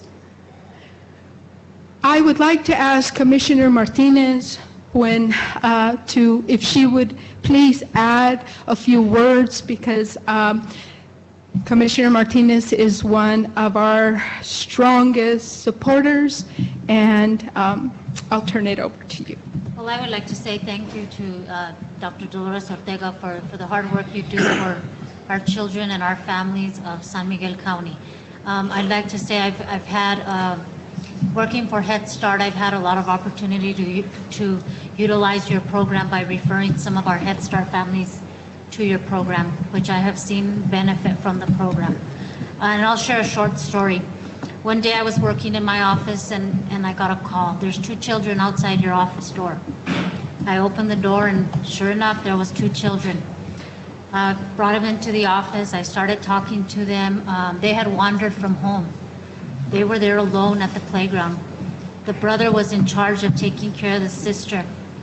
I had to call law enforcement, as we're supposed to do, so I called law enforcement. Law enforcement came in, and the police officer spoke to the children. The children gave the officer the information of the parents. The officer called the mom because he had already had dealings with the mom in the past. Mom did not come in. She sent another individual to pick up the children. The individual that came in it was evident that he was high. The officer did not let him. These 2 children were taken from the home. The officer took the children, was not able to transport them together. They were separated, taken in 2 separate cars. These children were referred to her program, have been in her program since that day. They have been relocated with their father, and they are doing good. That's one of the stories that I have to share, and I've seen how the program has benefited children in our community. That's one story that I'll share. Again, thank you, and I appreciate all that you do for our children of San Miguel County. So in closing, I want to just finish with the one story. I have so many, and this is a story. This program is a program of hope for children who come from hopeless situations, hopeless environments, and most often have a hopeless attitude. So by bringing in the spiritual life of a child, how can we not bring in hope? So in closing, the story, in addition to the monies and how they're spent, and I had a young boy, 11 years old. Mother is serving over 15 years for accessory to murder, father abandonment. And he came up to me one evening after we ate, and he took my hand and he said, "Can you lend me $20? I said, "Well, what do you need? What does an 11-year-old need $20 for?" And he said, "Well, I'd like to talk to my mom." I said, "Okay, well, where's your mom?" "Well, she's in prison, but my grandma said I can't talk to her because we can't afford the phone bill. And I really would like to talk to her because I used to talk to my mom, and I really didn't say much, but now me and my mom are starting to pray when she calls, and she's really happy that I'm praying." I said, "Well, sure, I have $20, but maybe you can do some chores for that $20. He said, "You name it and I'll do it." And I said, "Well, maybe you can help, pick up after the meal and take out the garbage." He said, "I can do that." So in addition, I share this story because I didn't think about a child missing his mother, that couldn't touch his mother, couldn't really communicate with his mother. And I thought, what perfect path for this money, the little that we have, to give it to a young boy to be able to call his mother, receive the call or receive the mother's call, and say a prayer. Say a prayer. And again, I think that's why our program is so unique, because we are not part of CYFD, who maybe rightfully so have very strict laws. But our program does not have the intention, and that's not its purpose, to separate the child from their biological parent, because one day that mother's going to come out of prison. 9 more years, and she's going to come to her son, and he's going to go to her. So with that, I thank you for your time. We meet every second and Thursday of the month at Our Lady of Sorrow Parish. I invite all of you, please come. If not for volunteering, come and eat with our community members, our children of this community, who will and are our future. Thank you. Thank you, Dr. Ortega.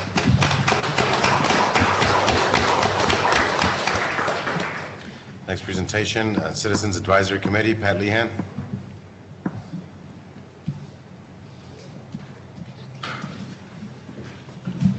Thank you. I'd like to ask Sarah Pearson to join us, wearing both her hat with the San Miguel County Detention Center and her family hat with the Flores family. You guys actually appear to be listening to everybody today. I don't know how you do it. You haven't even gotten to your agenda items yet. It's awesome. And thanks, Sarah, for joining me. I put together a PowerPoint because we have so many new people in the county. We have a new attorney, we have a new warden. It's great to see Warden Elwell at the meeting. We have new commissioners. And so we need to get you up to speed on some commitments that were made by the previous commission regarding the detention center and the adult reintegration center. And Sarah is here to jump in with any corrections or additional comments, but I just now got the PowerPoint, a copy to her, so I apologize. Also, at the end, I'll give you a copy of the document as well as the PowerPoint presentation. Next slide, please. So you guys are paying attention, but the poor tech guy, Diego? So the goals of today's presentation, we just want to give you an overview of the Citizen Advisory Committee. Real important that you know what we do, because we've been doing this for 13 years as volunteers in our county, with our county, for our county. We also want to do a brief overview of the health impact assessment, because the previous commission made a commitment to that. And then we want to mention the Steve B. Flores and Family Reintegration Center and how we need to step it up with that. Next slide, please. So goal number 1, history and overview of the CAC. It's going to be easier if you guys know that that stands for Citizen Advisory Committee to the Jail. So around about 2003, the Las Vegas Committee for Peace and Justice and then the Peace and Justice Center were getting incredible numbers of complaints from the jail. We were quite concerned. It was in private hands at the time. We went to the county manager, and to the county's credit, you guys unprivatized the jail and then formed the CAC in collaboration with the community. We were immediately implemented, started meeting, and we were formalized as a permanent entity. And the warden said that, not the warden, the county manager said that whatever warden gets hired is stuck with you guys. That we would be working with whatever warden gets hired. So now we get to work with Matthew Elwell. We've been volunteering in this role ever since. We have monthly meetings, and we do some work in between meetings. The meetings are open to all, and we encourage other people to join. Steve Flores, Sarah's father, was one of the founding members of that Citizen Advisory Committee. And while we were watching the revolving door, same people coming in and out of the jail and not getting the help they needed, Steve said, we need a reintegration center. And he said that over a decade ago. Now we have it. So once Steve put that out there, we started working towards that goal. Next slide, please. So this is our mission statement. This is the revised version.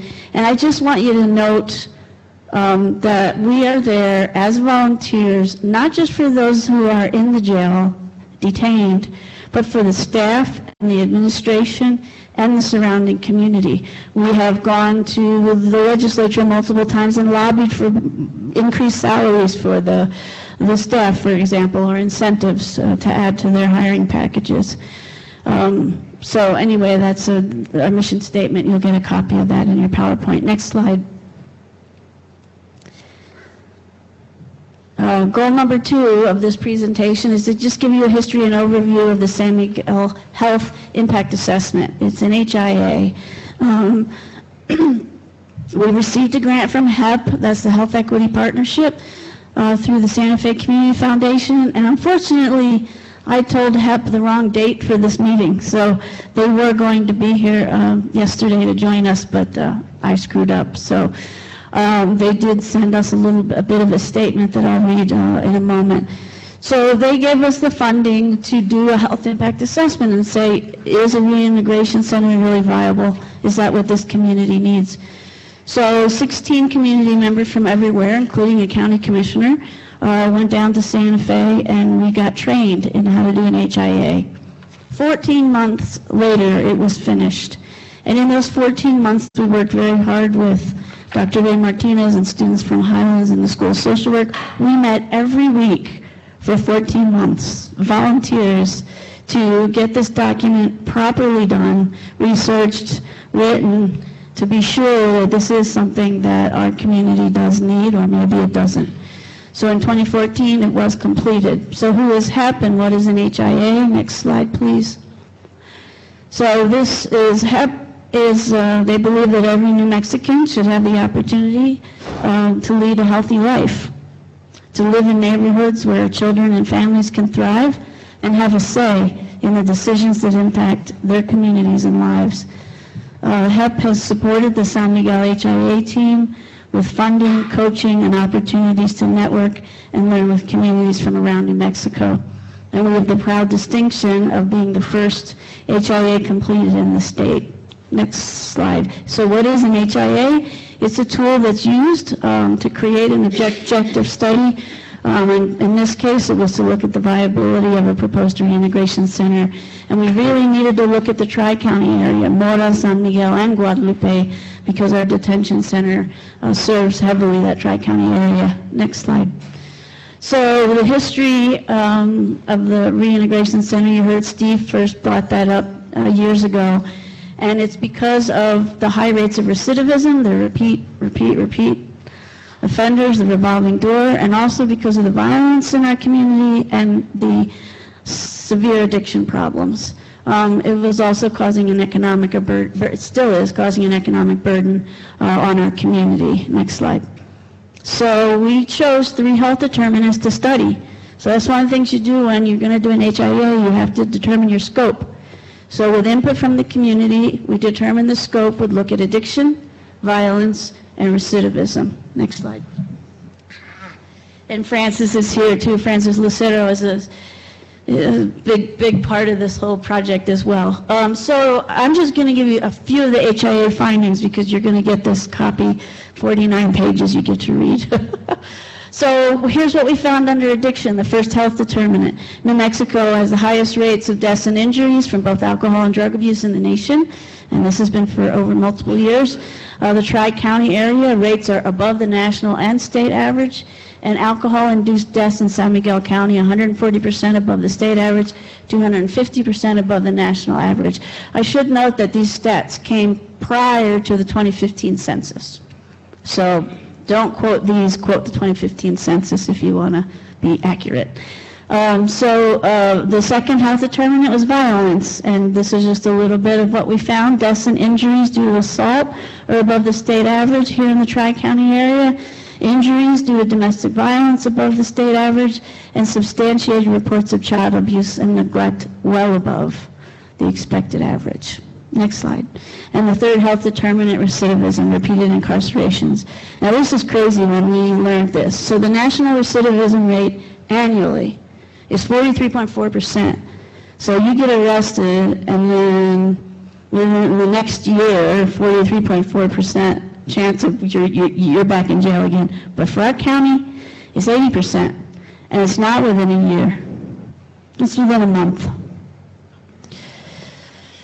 So let's look at the economic burden. Tri-County area DWI deaths. Okay, so if you don't care about the folks who break the law or accused of breaking the law, let's just look at economics.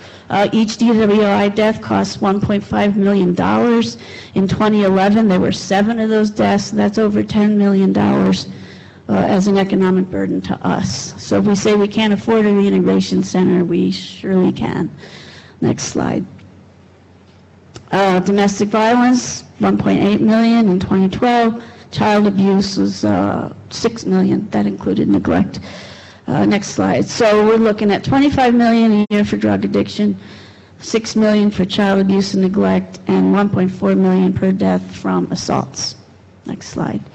So what works? What we found in the research, and we lay it out in detail, inpatient programs in the jail. We looked at those that were associated with jails and prisons, not just general programs. Follow-up is critical. Post-release follow-up once they leave, even if they've only been in for a week. You've got to do follow-up or this will not be successful. And we learned that ideally follow-up for 2 years, which can be expensive, but that really ideally helps decrease all 3 of those health determinants we talked about. Next slide. So what we found was that if all you guys did, if all we did as a county at the jail was to bring in substance abuse programs, which Francis is a part of. Francis brings the NA program into the jail. Just that alone would reduce recidivism 6 to 19%, depending on the study that you look at. Next slide. Healthcare services, this one blows my mind, but it didn't. Francis knew. If all you do is give them health care, 50% reduction in them coming back to the jail. If all you do, nothing else, if you had nothing else but dental care, you have a 59% reduction in recidivism. And Francis explained at one of our community forums why that totally makes sense. And if you think about it, it should make sense to you as well. And when we interviewed, Ray Martinez had his students go in and do face-to-face interviews. I mean, there was a guy who said, I couldn't get this pain taken care of, so I came back to the jail. So post-release, we follow up with people and make sure they're going to El Centro and getting dental care, and then that person is 59% less likely to get back into our jail. Parenting skills and child visitation, and I really liked what Dr. Ortega was talking about. This is really important. 28 to 48% less likely to be arrested if they get to visit with their kids and if they get trained in how to be a parent. And 66% less substance abuse. So a few recommendations, and these are the important ones because you all voted, you didn't, the county body voted to work with us on actually manifesting these 6 recommendations. 1, an adult reintegration center serving the Tri-County area should be developed and implemented. It's there. Thank you. It's been built, the land was donated, and Sarah can say there was, what, one successful? Okay, great. So, and that reintegration center should provide evidence-based inpatient substance abuse treatment and post-release follow-up, which doesn't have to be evidence-based. It could be going to Alejandro's program, for example. The other, third recommendation, the Adult Reintegration Center should provide AVP. If you provide the Alternatives to Violence Project in a jail, violence not only in the jail but in the community decreases significantly. We've already had 1 pilot training that we managed to offer for free, and so we're close to getting the 3 trainings lined up so that we have an AVP team ready to volunteer and bring the program into the jail, and it hopefully won't cost you guys anything. The 4th recommendation is kind of a long one. We need good health services in the jail. Case management is critical. Follow up. Next slide.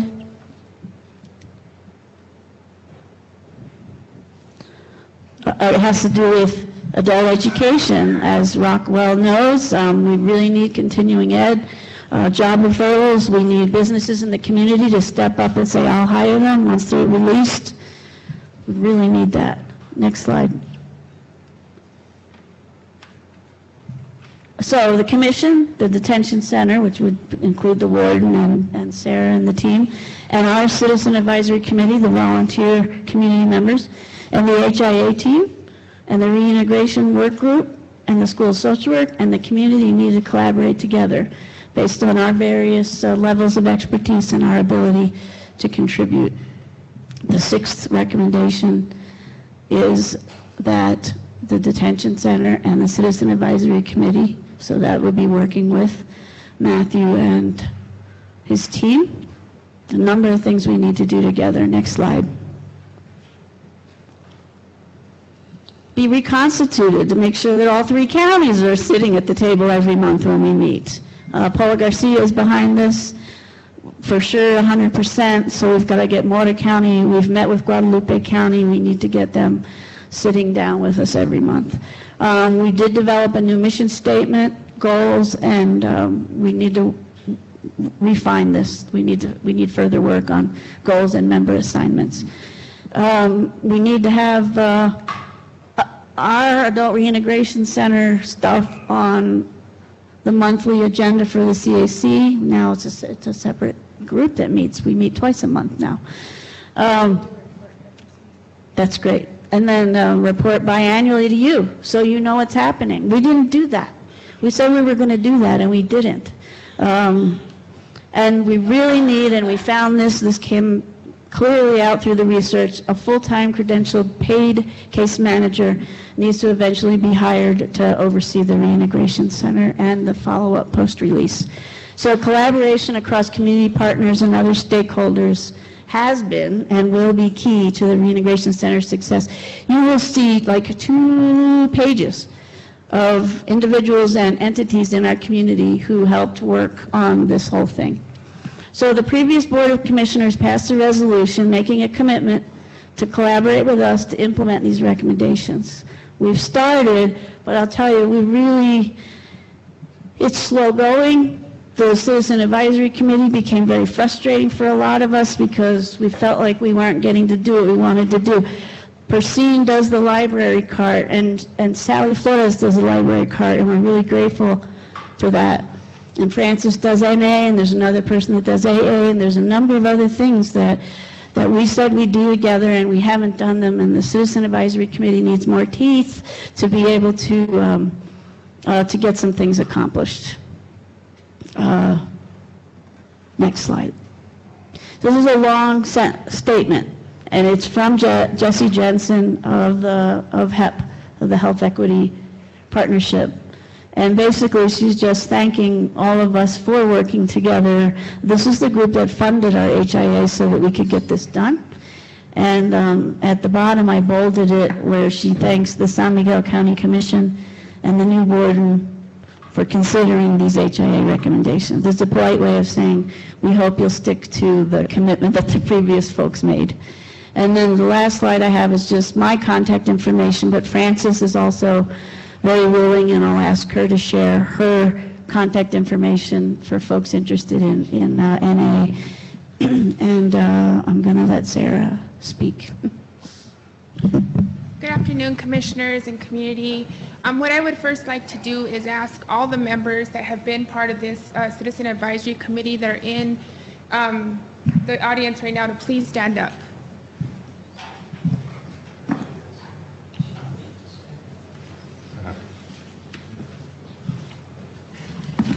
So these are our members of our Citizen Advisory Committee, and I would like to start off by telling you all thank you for your committed support to the facility for the past 14 years now. So 14 years ago, I was only 15 years old, and my father had this huge dream about a reintegration center, and I said, "Oh, Daddy, what are you doing now? You're going to go and knock on some doors and stomp your foot like you know." And he says it needs to be done. Anyone that knew my dad, anyone that ever went to jail, they were calling him, "Steve, I'm in jail," and there he went to help that person get out of jail. He would give anyone the shirt off his back if he could. So he started the Citizen Advisory Committee, and we've had it in the facility ever since. We've bumped heads sometimes. Pat Leanne, I think, put us through some horrible policy and procedure changes where we had to put the word less than lethal on everything. But it was wonderful because we finally had a group of people in our facility that were here to make a better facility. Like Pat said, the jail used to be, you would hear a lot of bad things coming out of the jail. To where now I pride ourselves in the inmates saying, Miss Sarah, before it used to be a place to come and get high and have fun, now we're lucky if we even get a cigarette in here. So I think that over the years, everything that the people have done with the Citizen Advisory Committee, the staff members at the jail, we've all worked hard to better our facility. A couple things that Pat was talking about. We do have our reintegration center up and running, as you all know. We do have one success story out of there that I would like to share with you guys. We had an inmate and he was ready to change his life. And so I did the committee to get him into the reintegration center. I went to Major Padilla and I told him, here you go. And he said, Sarah, you know better. And I said, but no, I've talked to this inmate. He really wants to change his life. He said, you know better. So I let it go for a little bit. The next week I came with my committee paper again. I said, Major Padilla, this individual's ready to change his life. We need to put him in this reintegration center. This is what we want. So he said, okay, you're gonna bug me every week, aren't you? And I said, yes, I am. So he signed off on the committee. We went to the warden at the time and he said, Sarah Major, you know better. And we said, but we've talked to him and he's ready to change his life. Please, sir, let us give him a chance. And he let us. At the time, we had adult education coming in from Luna Community College, and we also had a simulator for heavy-duty equipment that was a pilot program at our detention center. We put this inmate in that pilot program for that heavy-duty simulator. When he got out of jail, he was released. We then went and asked the warden, is there any way that we can have an outpatient portion of this detention center? We have a social worker that is assigned as an intern to the detention center, and she was doing a lot of individual counseling with all these inmates in the reintegration center. So the warden said, yes, if that inmate wants to come back and continue to get services, we will have an outpatient part of it because we need to follow these inmates even while they're in the community. So we said, great. Well, I'm happy to report that last May, he had a 4.0 out of Luna Community College. We did get him up to Luna Community College. He had a 4.0 at the end of the semester. In July, he received his certificate for that heavy-duty simulator. Then this year, he is going to continue to come back to individual counseling. He's a student at Luna right now, and now in December, he will have his CDL with job placement. So I think that that one success story out of the reintegration center is just one story of what's to come from that reintegration center. We do have a recidivism rate of 80% right now, like Pat Leanne did tell you guys. And I can tell you to the date when somebody's going to come back to our jail. They average about 2 weeks out, some 1 or 2 days out. So our recidivism rate is something that we do need to address and that we are addressing through our reintegration center. We are under the direction of a new warden who has sat down with me and told me that programs will continue to be in our facility, and we thank him for that. The Alternative to Violence program, I have fully committed my staff in programming to go ahead and get that training so that we can continue it internally. The contact visits that you guys heard about, our facility does have what we call the Children of Arrested Parents contact program. Any inmate coming in that has a child under the age of 18, they're allowed to go ahead and ask if they can see their child. Based on our criteria that we have set put, we do have weekly visits with the inmates and their children in my office. And that has been a tremendous program throughout the years. And we also have opened our doors to CYFD. Any children that are in CYFD custody, we do allow them to come into the facility and continue those parenting classes and the children visits also. So we're doing a lot of good things. We thank the Citizen Advisory Committee again. They do meet with us once a month. They bring their concerns in. They're always here at the commission meetings, as you guys know. If they hear something, they'll bring it back to the facility and ask us, hey, you need to address this. So again, I thank all of you for the past 14 years of your dedication to our facility, and Miss Sally and Pearson, who, like Pat said, when it got rough and we had a lot of members not coming, they stuck with us every month. So I really thank them, and I thank you all for your support to our jail and our support of our Citizen Advisory Committee. Thank you, Flores. Francis, are you going to speak? I suppose. Hi, my name is Francis Lucero, and I'm just a member of the community who offers NA meetings here in the community. I came here from Los Angeles. I know both sides of the gates. I've done many years in and out of prison in California. And I came here and I was seeking meetings and support, and there was no NA meetings here at the time, so I had to go to Alcoholics Anonymous meetings, and I used meth for 25 years. So I went to the Alcoholics Anonymous for about 6 months, and I said, it's all good, thank you guys and for all your help, but I need what I need. I'm a drug addict. So I did my homework. You know, I fight for my recovery as much as I fought to get high, basically every day.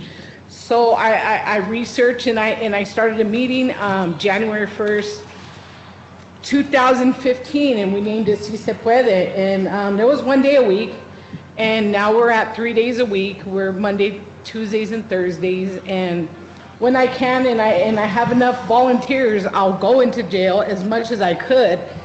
I'm kind of a one-woman crew, so I can only do so much, but I will. And I just went to the region of Narcotics Anonymous and said, I don't want them to think I forgot about them. I haven't been there. If I have to go by myself, is that okay? Because come on, they're me. Every time I go in there, I always tell them, I'm you. But look, I'm almost have 5 years clean. So I got the okay, that don't make it a habit, but I got the okay.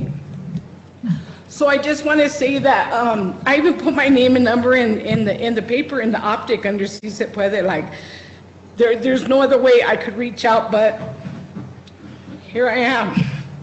I'm here to be used, to utilize, and to show it's doable.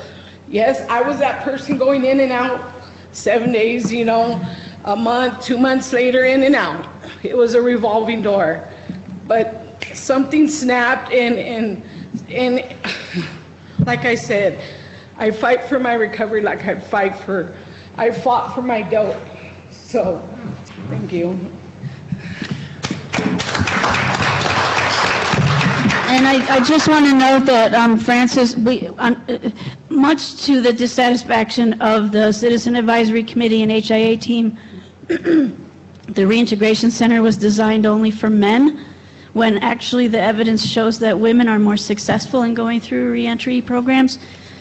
And so what Francis did single-handedly, well, with Victoria Baca, the two of them stood up and spoke with the warden publicly and said the women need services too. So Francis is bringing the reentry services into the women's pod in the jail. So thank you, Francis. Thank you. And I know that success story very well. And Francis, you're another success story. And thank you for being part of our community, and thank all of you for everything that you do. I'm really excited that our new warden has so much experience in programs, and I'm hoping to see programs galore at that jail and that reintegration center specifically. Thank you for all you do. Thank you. I'd like to say thank you. I mean, it shows in your presentations, you know, that you guys have it in the heart to help our people. And I want to say thank you for all the hard work you do. And if I can be of any assistance, don't hesitate to contact me. I'll be there.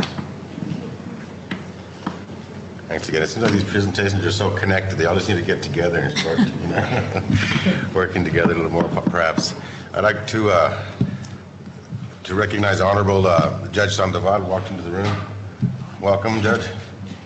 And our next presentation, Wayne Sauncher, be to you. You're speaking on behalf of the EDC, I believe. Thank you.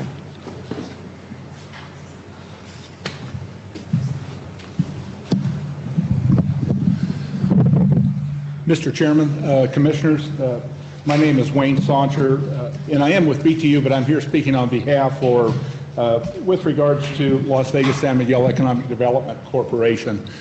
Seems as though there's been some questions sort of about that may be historical questions that I might be able to answer.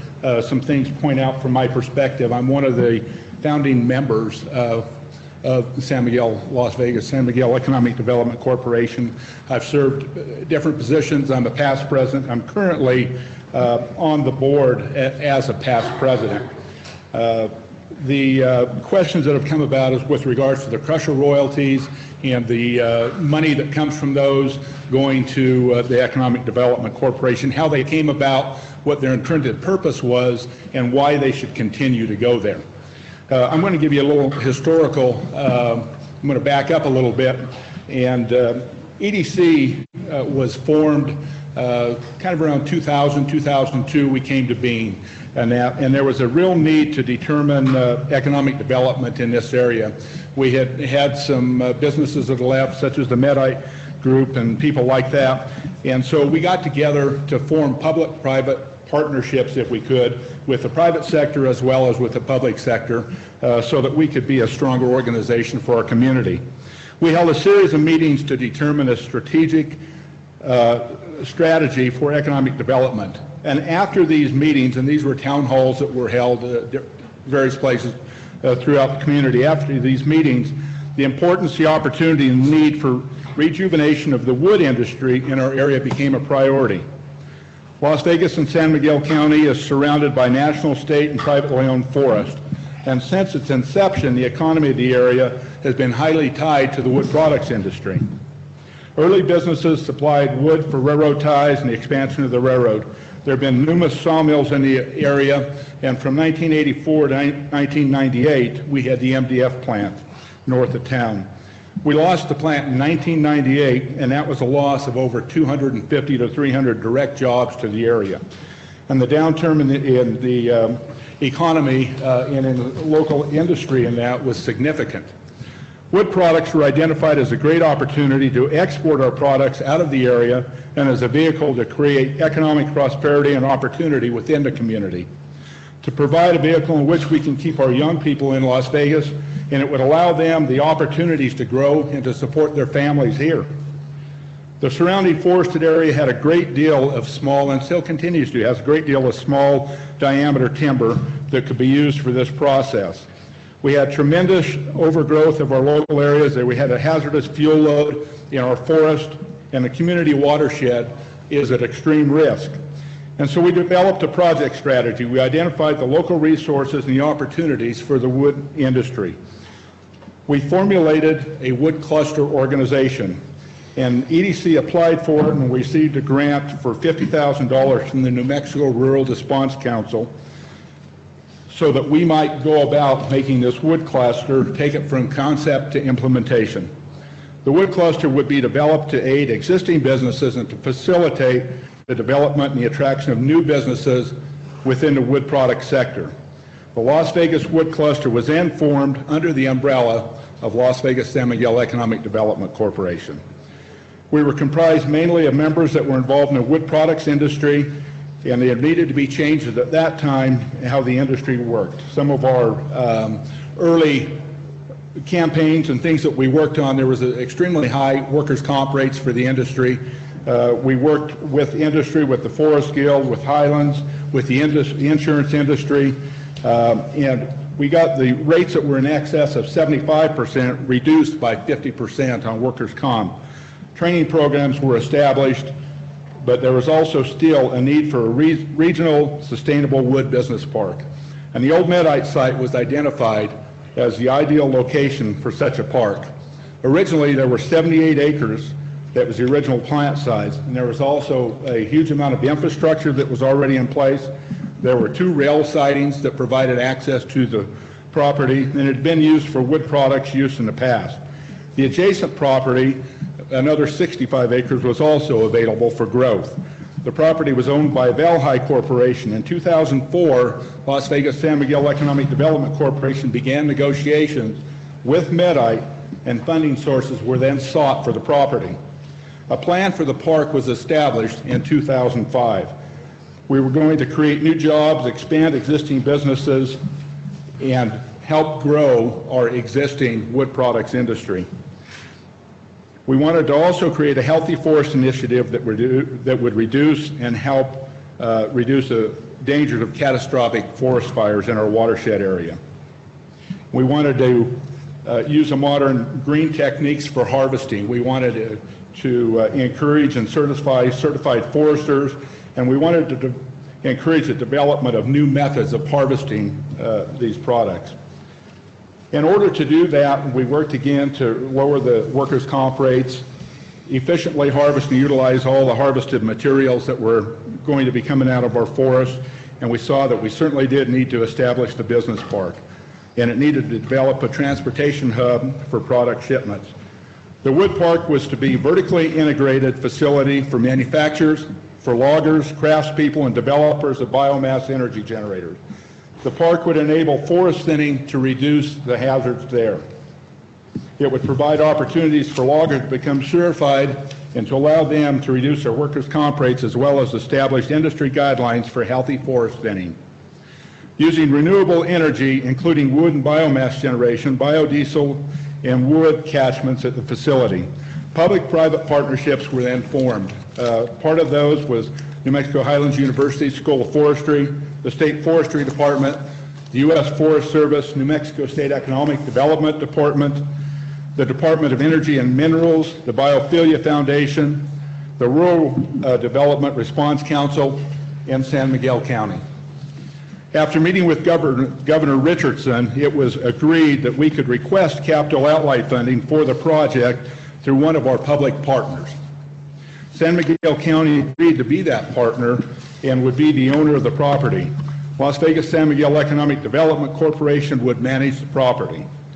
Committed tenants will be providing revenue to provide positive cash flow for this. We requested $1.2 million. We received $550,000. EDC committed an additional $50,000. And the additional 65 acres were also purchased, bringing the size of the park to 143 acres. In fall of 2006, a purchase agreement was executed between San Miguel County and a Medite Corporation for the purchase of the property. In 2007, there was a memorandum of agreement between San Miguel County and Las Vegas San Miguel Economic Development Corporation for the management of the park that was to be used to implement the wood cluster plan. Sometime in the 2007 or 2008 timeframe, the county approached EDC with a request to move the Public Works Department to that site. The request was to use up to 5 acres, was approved with the stipulation that the rail siding would continue to be available to the public should the opportunity arise. In November of 2008, San Miguel County presented EDC with a proposal to set up a crusher at the site and mine part of the 65 acres that was also acquired. In October of 2009, San Miguel County agreed to pay Las Vegas San Miguel Economic Development Corporation $1 per ton royalty for the materials extracted from the mining site. Payment was to be made on a quarterly basis. Payment for these royalties has not been paid yet for the last 2 quarters of fiscal year 2017 or for any of 2018. This payment should not and never has been deemed as a membership or dues to Las Vegas San Miguel Economic Development Corporation, but rather a fee for the use and the extraction of the materials from the property that was planned and purchased as a wood cluster business park. Thank you. I was always curious how the Public Works got up there. Yeah. And when were the buildings built by the USDA? The buildings that are out there, you know, I don't know. I was kind of out of the loop there for a little bit. I believe that was probably in the 2012 timeframe, somewhere in that ballpark. I believe the county received a grant to do that, and then they have the tenant that was out there, and now we have Old Wood in there. And Old Wood's in the USDA building? Correct. And USDA is still involved in the lease language and things Correct, like that? and we're hoping to be able to get more buildings out there because there's a need for growth for Old Wood, as well as opportunities for other manufacturers, we would hope, so that we can continue to make use of the small diameter timber that is in our area and hopefully provide local jobs. Yeah, probably Commissioner Padilla is the only one that remembers all this stuff. Yeah, it's right, exactly the way he was saying, that's the way it happened, and I do remember that it was a collaborative effort between all agencies to get this park going. It was. And there was a lot of federal and state funding to do that. Correct. The state kicked in the original 550. EDC committed 50. Some of the infrastructure improvements, I believe, came from other capital outlay projects, but I think there was also some funding involved for some of the infrastructure that was there. Although we were blessed, there was already a lot of it in place. So this isn't, in essence, county property. This is economic development, wood park, specifically that was its intention. Development, but you guys made an agreement with the EDC to allow Public Works to move into that We made an agreement with the county to allow Public Works to take up to 5 acres out there, which they did, and a little bit more. And then we made the additional agreement later on that they could go ahead and start the crushing operation out there. It took about a year to get the permitting done. After they obtained the permitting for that, there was an agreement that you all, the county, would pay EDC $1 per ton royalties, which I can assure you is an extremely low price for royalty for the extraction of the materials from the property that was intended for the Wood Business Park. To run that? Correct. Correct. Okay. That's exactly right. It was never deemed as a membership, but it was also deemed as an extraction fee and should always be considered that. And, you know, I would really ask and encourage the county to fulfill that agreement and continue to pay those royalties, because it's really important from EDC's perspective and also from our tenant's perspective to know that everything is going to be able to continue there as it needs to. Any questions? No. I would like to see all the documentation to support everything that took place so that I could review it and look into it and see how it all took place. I mean, your presentation is really good, but I'd like to see what was done in order to have this. What documentation are you asking for? For when EDC moved in, how the county obtained that property, all that information. Sure. Who has documentation for that? When the county agreed to pay $1 per ton, I'd like to see all that. I'd like copies of all that so that I can look at it. Sure. We can give you what we have, and I know that you all have some in your records. I'll ask Bill to put that together. I mean, some of this stuff I'm not aware of. Right. So I'd like to see all that. Sure. If we can, we got that EDC meeting on Thursday, I believe. If you can provide some kind of documentation at that time, do you think, Bill, that you can do that? And I can bring it to Ms. Martinez and we can look at it. That'll be fine. I'm sorry, I won't be at the EDC meeting, but I'll have Bill do that. Who owns the property? Who owns the property? The county owns the property.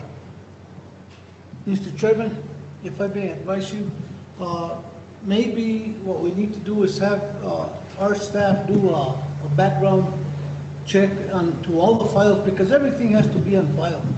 Everything has to be on file at the county manager's office somewhere. But I would suggest that maybe we direct Mr. Tafoya, I'm sure he's aware of a lot of this, to bring out the documentation to back up whatever they have.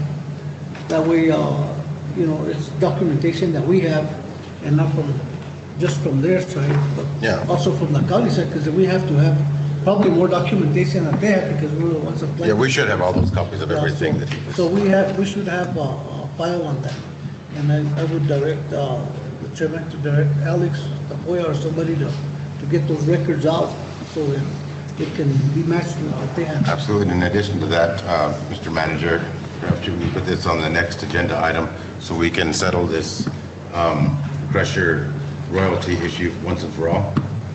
To my understanding, Mr. Chairman, that we're not obligated to pay any royalties, and San Miguel County does own the property. Okay, so directed to put that in front of the commission, and Mr. Alex Tafoya to give us all the paperwork that you have on these files that led up to the business wood park.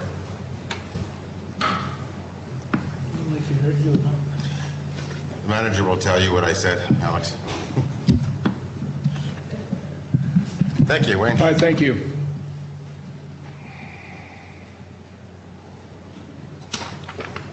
And our last presentation for the day.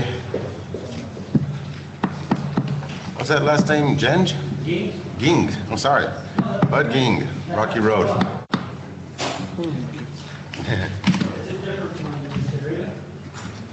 Yeah. As a matter of fact, we were discussing local preference 2 meetings ago with Miss Belinda. We'd like to talk about public input meeting before that.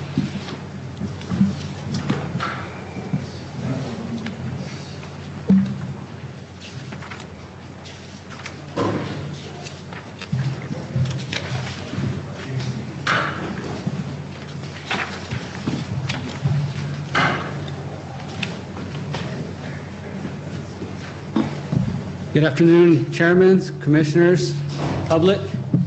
My name is Bud Ging. I am the operations manager for Rocky Road. That's the hat that I wear 24/7. That is not the hat that I'm going to wear today.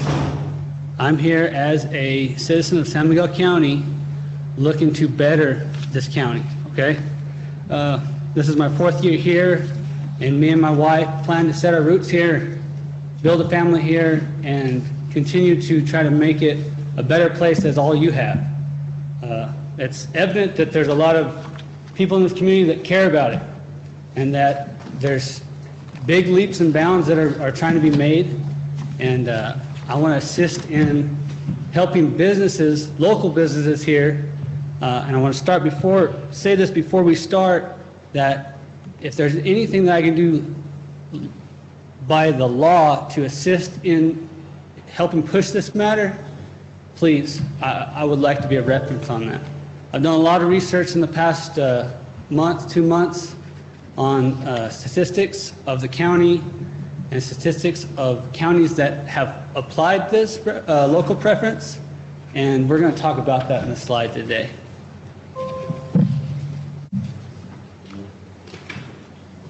Go ahead, next slide. So the summary is going to be, I'm going to talk about the objective, the advantages, disadvantages, county statistics, the New Mexico County references that I just talked about, and then I'll conclude the presentation. Next slide, sir.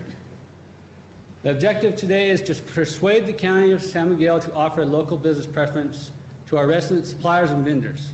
Like I said once before, I'm here as a local citizen, hoping to better this community, hoping to open this up to have more businesses come into the community, and we'll get into those statistics here in a minute, but as a young family, both professionals in our field, I think it is important that we understand that we have to bring something to the table for young professionals to come and go to work here in this county, and that's why I'm here today. Next slide. So the advantages are to promote local growth and development, assist in creating a sustainable economy, and preserve local businesses, as I've already said. The use of local business helps retain local dollars within the community and strengthens the employment here. If employment increases our community benefits by the economic and social indirect effects. A few of those economic effects are increased spending, which ultimately it repeats itself and pulls forward to rising incomes for the young professionals, for the older professionals that are about to retire from their fields. The social effects, which have been talked about a lot today by other presenters, and that is the decrease in crime, the decrease in drugs, the family disruptions, okay, the family abuse, the multitude of coming in and out of that revolving door that they've talked about today at the jail. This also will have a direct effect, or indirect effect, excuse me, on our schools. Can you guys hear me okay? Oh, yes. Yeah. The increased school enrollments, we all know, we all read the paper, we're all aware of what's happening with our school districts. Populations are decreasing. We continue to lose young families. They're going to Bernalillo. They're going to Sandoval County, which I will reference those two counties in a minute. It's shed a lot of light in the past 4 years I've been here, and we're continuing to lose young adults or young families, young professionals, and that's going to continue to happen until we do something about it. Okay, disadvantages. Next slide. Disadvantages I could find, I really searched here to see, was the procurement expenditures that the county will incur, limiting supplier competition, and implementing these such programs that I'm going to ask you. It's really just an ordinance, and we'll get into that as well, but those are the disadvantages. Procurement expenditures, it's a cost to implement such ordinances due to time, labor, and resources. The county can apply an application fee to cover the majority of these costs, okay? So if you set up an application and a business wants to apply for this local preference, they pay amount that you guys set. A typical fee is like $35 an application fee. Very similar to like what we do or what you guys do when somebody applies for a business license. Very similar process. Okay, limiting supplier competition, it depended on percentages applied. This could be or could not have an effect on the county. I don't see a real constraint here, seeing that the county is much larger than multiple counties that we have in the state, as well as there's quite a bit of competition in the realms, well, the businesses that I'm familiar with. So I don't see that as a large effect here in this county. And the last is implementation. This is time and management to apply this ordinance, and I promise you it would be a benefit to the county. Next slide. So let's get to the San Miguel County statistics. I want to add that I pulled this off of the New Mexico website, and you can follow that link, commissioners. I give you these handouts just so that you guys have the reference in case you want to use them for later on, okay? So looking at these statistics, you will see that from 2010 to 2016, we have lost in population 5.6%. That's a pretty large loss. Bottom line correlation with that is if we have a population loss, we have a decrease in local taxes paid, which that's less money for you guys to spread around to help all these programs. Less money to fix those potholes that were talked about today. Unfortunately, the bottom dollar comes to mind in almost every circumstance. And so I think that if we applied this 5%, or if you guys decide to do a less percentage on a local preference, I think that you would see the reward within the next few years, certainly. Next slide. Reference counties that I also attached with that attachment so that you guys could see was Bernalillo, Santa Fe, and Sandoval. All three of these counties have implemented this 5% local county preference ordinance, and the results were they just had an application process and $35 application fee payable to the county. And I gave you guys a reference of the county of Santa Fe to look at. And then it's not a direct effect, but it is indirect effect, and there's multiple things going on with this statistic, but there has been a shown growth of population as well as businesses, each of those counties. And they've all been applied for the past 2 years, and they all have at least at a minimum of 2% growth. So there is something there, and there's a correlation that needs to be recognized. Next slide. So in conclusion, I have a pros and cons list here that I want you guys to look at. We protect the local economy versus procurement expenditures. I promise you they will outweigh each other quickly. Second is limited competition versus the loss of local businesses. Once again, I will stress that we need local businesses to keep our young people as well as our established people here in the county of San Miguel. Last, the implementation of the new ordinance. I have done the investigation side of this. I've talked to some of your employees as well as some from different counties. It's really just applying another regulation or procedure. I mean, yes, it is time and efforts, but like I've said before, the locally spent tax dollars, and you hear it on the ads on the radio, you hear it in the paper, but are we really applying it? And I did come to you guys first, and my intentions are to go next to the city of Las Vegas, but I'm really hoping that you guys will stand behind me on this. I will be an advocate of this until something's moved forward. I think it's extremely important.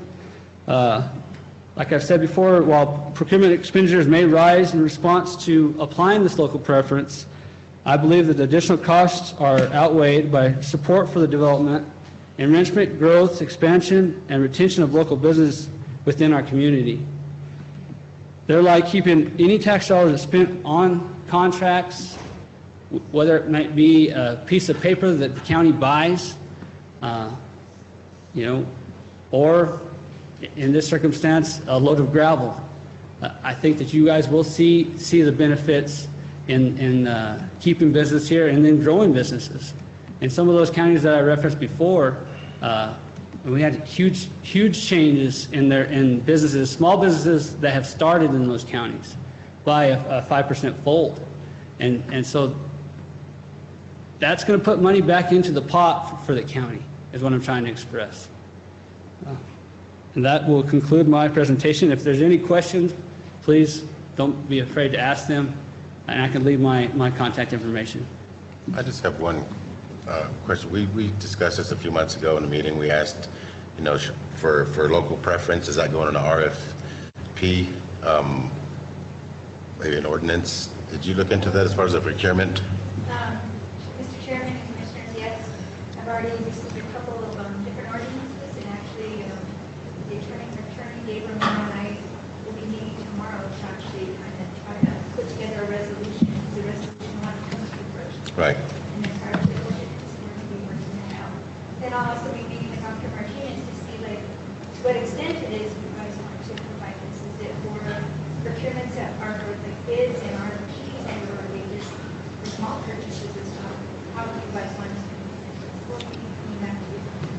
Fantastic. Mr. Chairman? Yes. Yeah, I do have a question. Sure. More for Melinda, I guess. We already have an ordinance or a regulation where if a new business comes into town to do business in the county, they do have to buy a license, correct? A business license. We had it, I know that. You're correct. They have to buy a business license. They have to have a business license in order to conduct business. They have to have a business license within our county, right? Right.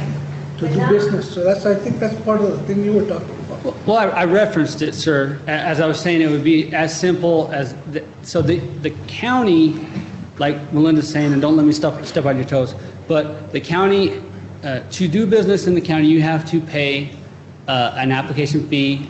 Right. Send that into your offices. They check your credentials, and then you pay that dollar amount for that business license per year, and then it's sent back to you to conduct business here. Plus that 5% fee that you're talking about? No, sir. The 5% fee, I was just relating to that as a fee that you can make up on expenditures of doing this ordinance. Just an example. Yes, sir. Yes, sir. I'm sorry if that was confusing. Okay. Something else that we might check into is the large businesses in the community pretty much take over all the business.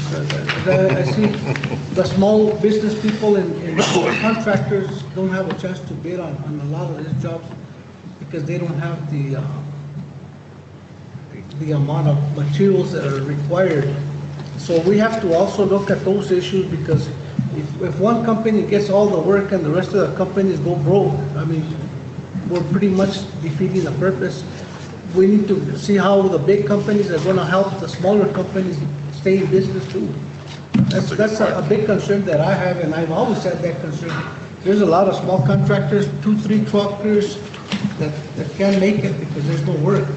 And one big company gets everything and doesn't share any work with the rest of the companies in the surrounding areas of San Miguel. What happens there? That's one of my concerns. So that's something that we can address also on this issue. You bet. And speaking unbiasedly, there are other ordinances that can be applied, just from my knowledge of research and coming from a different realm of construction than small county work. Right. There's much to be applied. There's small business, there's women owned, there's minority owned. There's a lot of options for a government entity to take advantage of. I think if we do the bids in sections where maybe all contractors, small and large, can bid out. In other words, the trucking one, the transportation of material on one end, and then the other graders and operators on the other end. In other words, section off the bids. I think that might work also to help the small contractors getting to some kind of form into getting some kind of money. No, it's certainly an option for you guys. Now I'm going to speak biasedly in stating that the county will see a loss of funding due to splitting those projects up. So what I'm saying is you'll pay more for those projects. And this is my experience. I've been doing construction since I got out of college. And I've seen that happen in small communities, and that's what happens. Yeah, you break it out to give a piece of the pie to each individual, but then at the cost of the project being more. So yes, what you're saying is it might be more expensive? Yes, sir. Yeah, for the county. The project will say the project is a $35,000 project. You split them up, you're looking at maybe a $50,000 to $60,000 project. Yeah, no, a small project like that, Could it's it not even worth splitting it. But anyway, I'm just, that's as an example. Something that we need to look at as a commission, I think, to help out the small contractors along with the and I'm large. sure everybody supports local. You know, Right. what it looks like, we're looking into that. I appreciate your guys' time. Thank you very much. Thank you. Thank you. Oh, now we're into our regular session. Item number 1, Resolution 2017-10-10, clerk, a resolution designating the polling places for the 2018 primary and general elections. Geraldine? Good afternoon, Mr. Chairman and members of the board. Today I come to present resolution number 2017-10 clerk, and it's a resolution designating the polling places for the 2018 primary and general elections. And I'm here to ask for the commission's approval. You have any questions? How are you today? Very well, thank you, Chairman, Mr. Chairman. Were there any changes to it? Like No changes. No changes?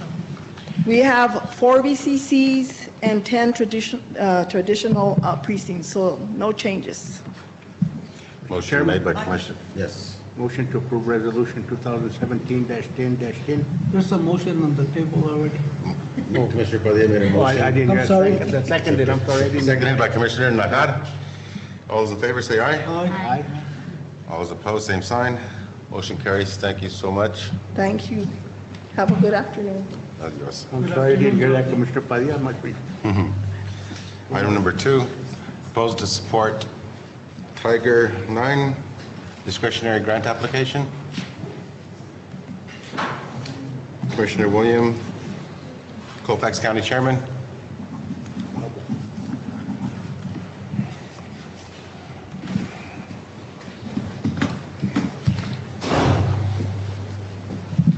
Yes, Mr. Chairman, Commission members, my name is Bill Sauble. I'm Chairman of the Colfax County Commission, and I'm here today to ask for your support in a federal grant that the Colfax County is applying for on behalf of the communities in Kansas, southeastern Colorado, and northern New Mexico along the Burlington Northern Rail Line that the Southwest Chief utilizes. We're looking to continue the improvements on the rail line. Just a little brief history. In 2013, Amtrak approached communities and counties in western Kansas, southeastern Colorado, and northern New Mexico for assistance in bringing the railroad up to passenger train standards. Because there is no freight traffic on the line in northern New Mexico and very limited freight in the Colorado and Kansas portion of the lines, although Burlington Northern owns the track, Burlington Northern would only maintain the line to freight train standards, which is approximately 30 miles per hour. Passenger train standards need to be at 79 miles per hour.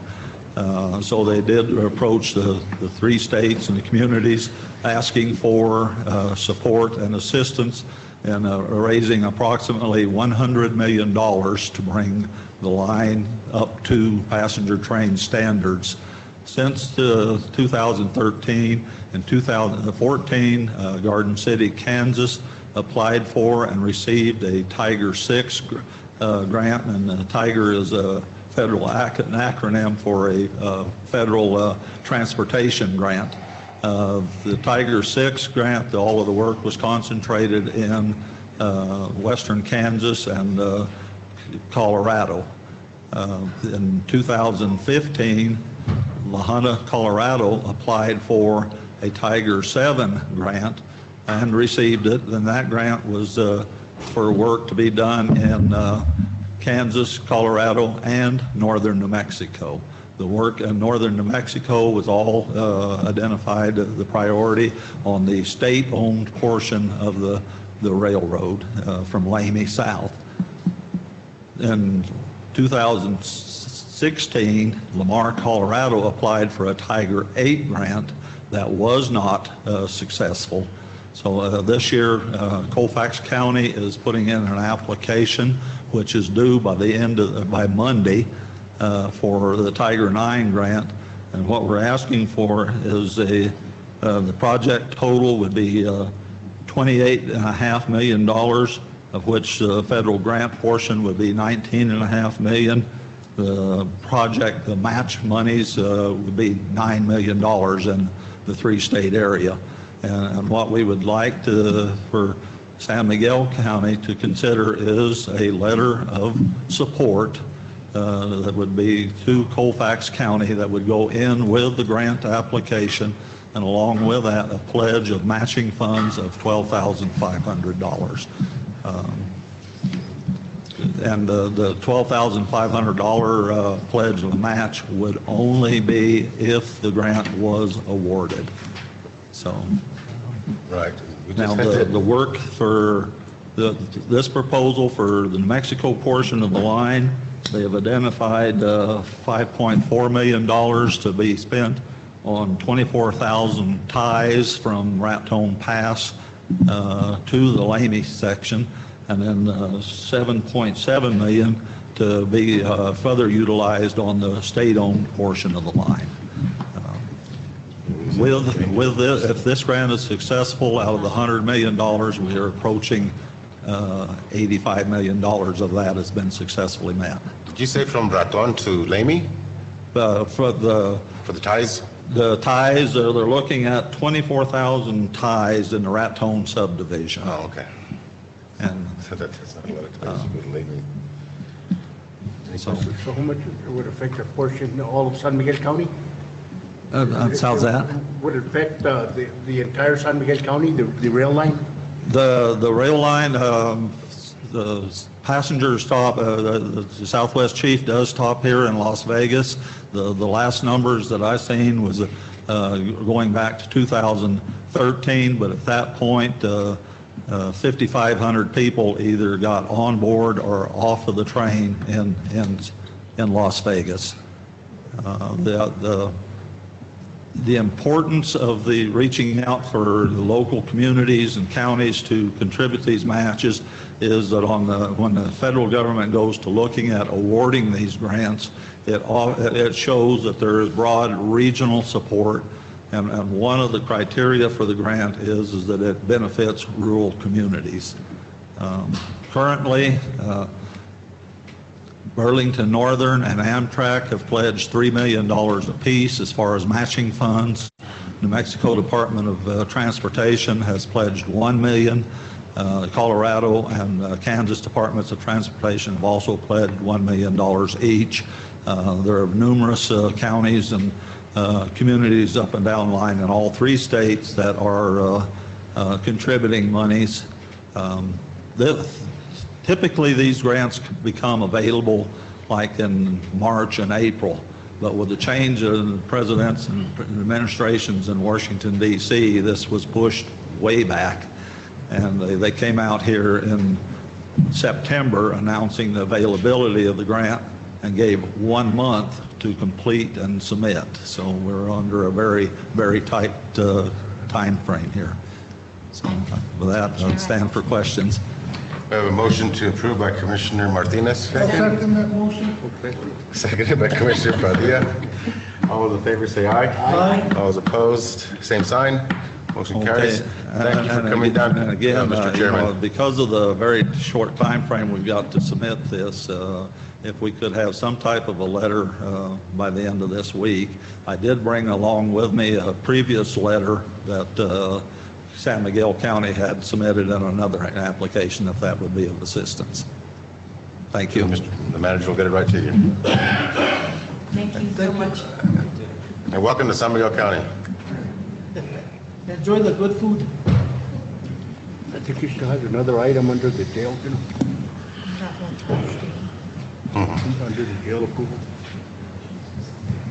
Excuse me, Commissioner? I think he still has another item. Oh, okay. Under the, prisoner contract. Oh, yeah, we have another item. You're right. Proposal to, no? Further down. Oh, it's further down. Yeah. Oh, we should have moved it up. I didn't see that. Okay. Item number 3, Resolution 10-10-217-CM, a resolution of the San Miguel County Board of Commissions to affirm climate action support the Paris Agreement. Allow me just to read this into the record. A resolution of the San Miguel Board of County Commissioners to affirm climate change commitment and to support the Paris Agreement. Whereas there exists consensus among the world's climate scientists that the climate change is occurring and is caused by greenhouse gas emissions from human activity, with carbon monoxide levels currently above 400 parts per million, exceeding the upper limit of 350 parts per million considered safe by climate scientists. And whereas documented impacts of climate change affecting New Mexico include but are not limited to extreme weather events, including droughts, floods, as well as wildfire. And whereas documented impacts of climate change affecting New Mexico could include changes in population dynamics, demographic patterns, and water and food supplies. And whereas drought caused by climate change has adversely affected the availability of water in San Miguel County for public use as well as for agriculture irrigation. And whereas drought caused by climate change has adversely affected the availability of rangeland and other forage in San Miguel County for livestock growing. And whereas drought caused by climate change has contributed to wildfire activity in San Miguel County, adversely affecting county residents. And whereas the U.S. Department of Agriculture Farm Service Agency has made drought-related disaster declarations for San Miguel County in 2011, 2013, 2014, and 2015. And whereas the U.S. Department of Agriculture Farm Service Agency declared San Miguel County as a primary natural disaster area due to damages and losses caused by a drought in 2011, 2013, 2014, and 2015. And whereas according to the Mora San Miguel Guadalupe Regional Water Plan of 2015, produced by the Office of the State Engineer, the drought has adversely affected the fishing, boating, and tourism mainstays of San Miguel County. And whereas in May of 2013, residents of the Pecos River Canyon, which has experienced extreme drought, were forced to evacuate from the Tres Lagunas fire. And whereas in 2013, the New Mexico chapter of the Community Collaborative Rain, Hail, and Snow Network reported from its Las Vegas station that the drought has been devastating and that the rangeland is totally stressed. And whereas in 2013, New Mexico State Parks closed the cove, the central recreation areas, and boat ramps of Conchas due to low record water levels due to drought affecting tourism and recreation in San Miguel. And whereas in June of 2014, officials with the Santa Fe and Carson National Forest sent letters to area ranchers notifying them that continued drought would likely limit forage on National Forest grazing allotments and lead to less water available in streams and rivers, affecting livelihoods of San Miguel County livestock growers. And whereas the United Nations Paris Climate Agreement is an international agreement enacted in 2015 that is aimed at reducing greenhouse gas emissions, slowing global climate change, and assisting countries in addressing effects of climate change. And whereas in September of 2016, the United States joined the 161 nations in ratifying the Paris Agreement, and whereas the Paris Agreement resulted in a commitment from almost every nation to take action to enact programs to limit global average temperature to increase to less than 2 degrees Celsius above the pre-industrial levels, with an exception that this goal would to be reduced 1.5 degrees Celsius in the future. And whereas in June of 2017, President Donald J. Trump announced the United States' intention to withdraw from the Paris Agreement, and whereas the United States, a leading producer of the greenhouse gases, has abdicated its responsibilities to reduce emissions from the federal government's decision to withdraw from the Paris Agreement. And whereas across the United States, governors, local governments, businesses, colleges, and universities have rebuked the actions of President Trump, have joined coalitions of parties in support of the Paris Agreement. And whereas there are over 1,200 governors, I already read that.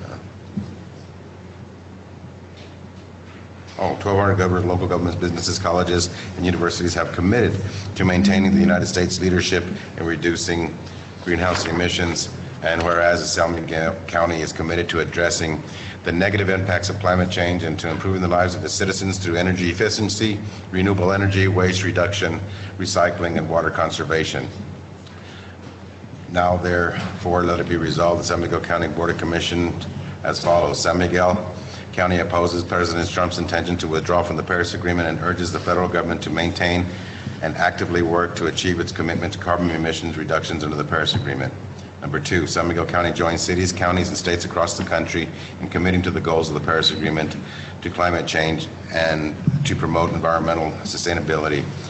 Number 3, San Miguel County is committed to leading by example in reducing greenhouse gas emissions by implementing waste reduction, recycling, water conservation, and clean energy strategies in all aspects of its facilities and daily operations, and reporting results to the board annually.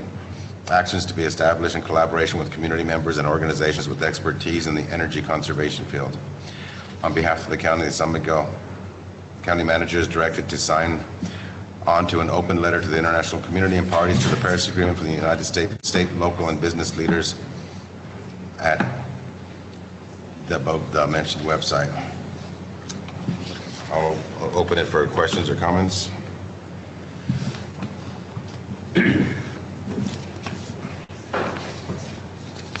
Mr. Chairman, motion to approve the second. Motion by Commissioner Nahad to approve.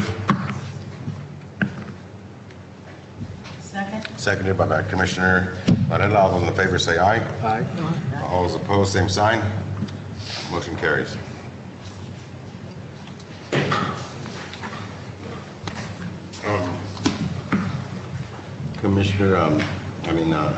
Mr. Manager,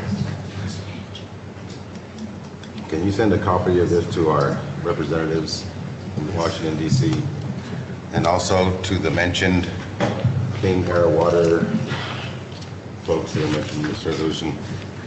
Thank you so much. Let's get back in. Thank you. Thank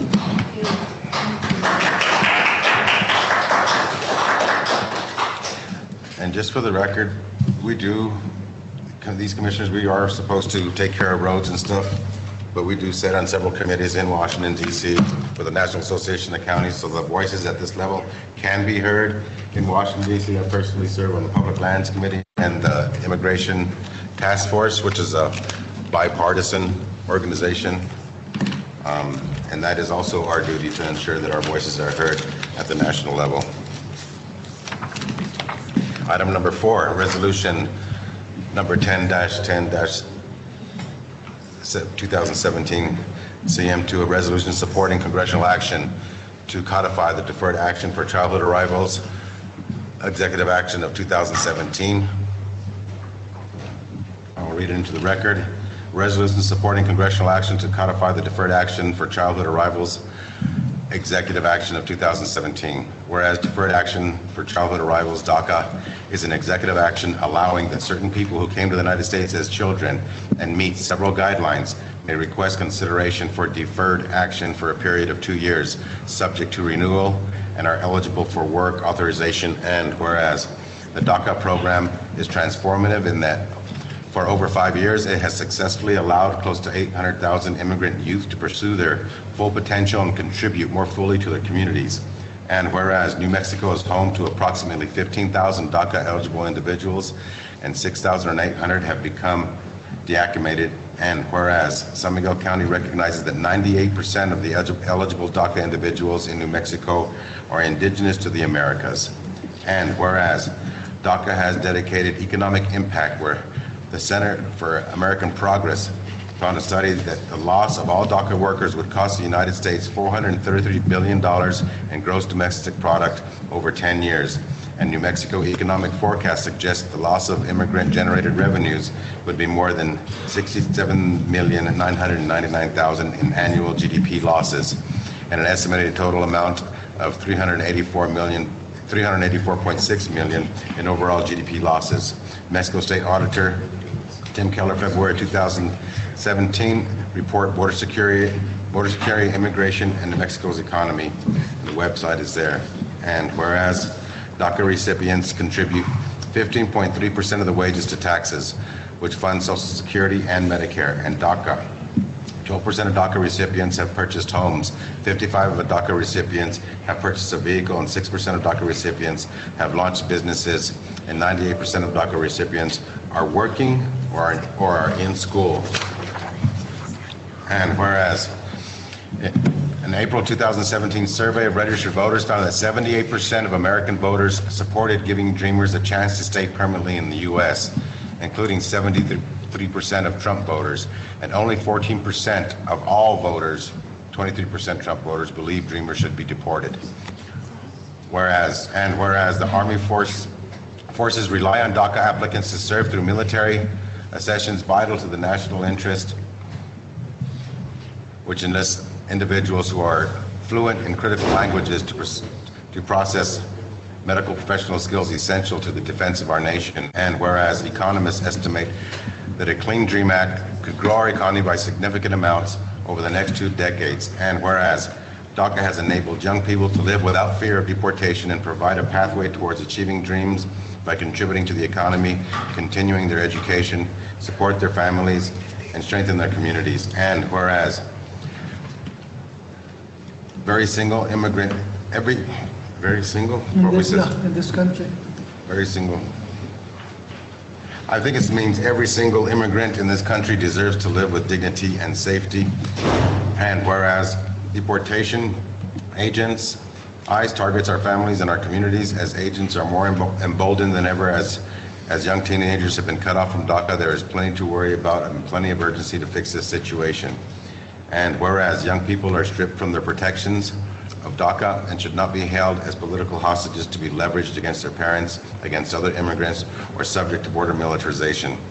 And whereas San Miguel County supports bipartisan Clean Dream Act with no increased enforcement to funding or for deportation centers or no wall. The DREAM Act provides a timely path to U.S. citizenship for undocumented youth who meet the requirements of the program and provides immigrant youth with educational opportunities as a part of the county's federal legislative priorities.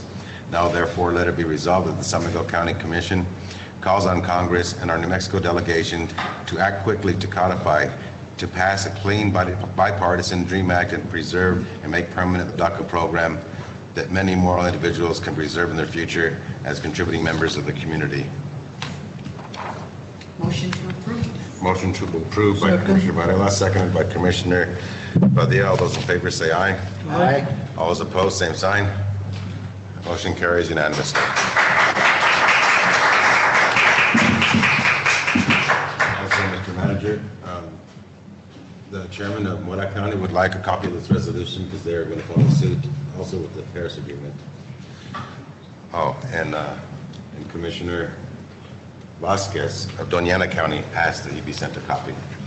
Thank you. There's a lot of whereases there.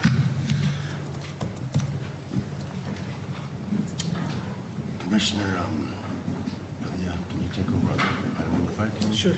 Thank you. Item number 5, application number SV-0027, vacation of plat, lot line adjustment. Mr. Tafoya. Pay attention.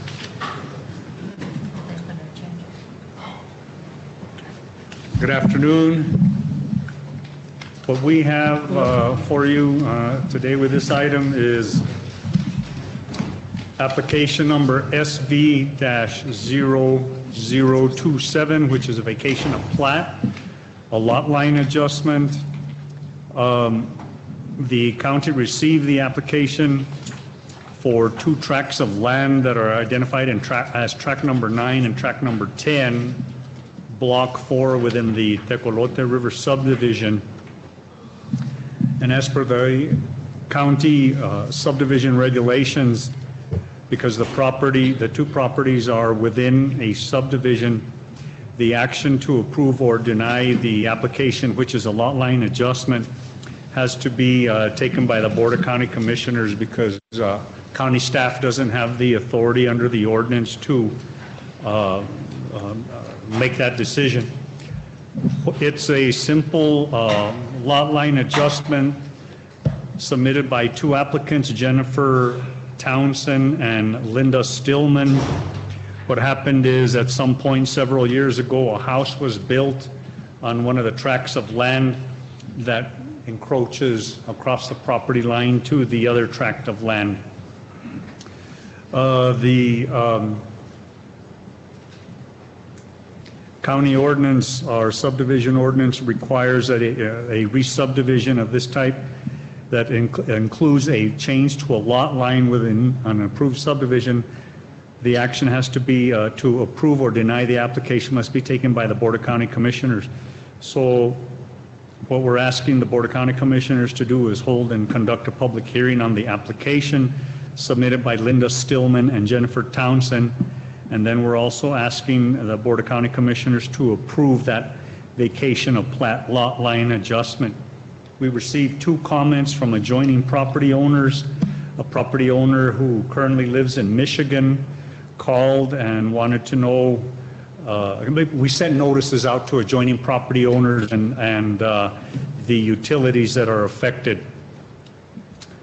This one property owner asked if she needed to be here today. We told her no. We asked her if she had any comments or concerns, and she did not.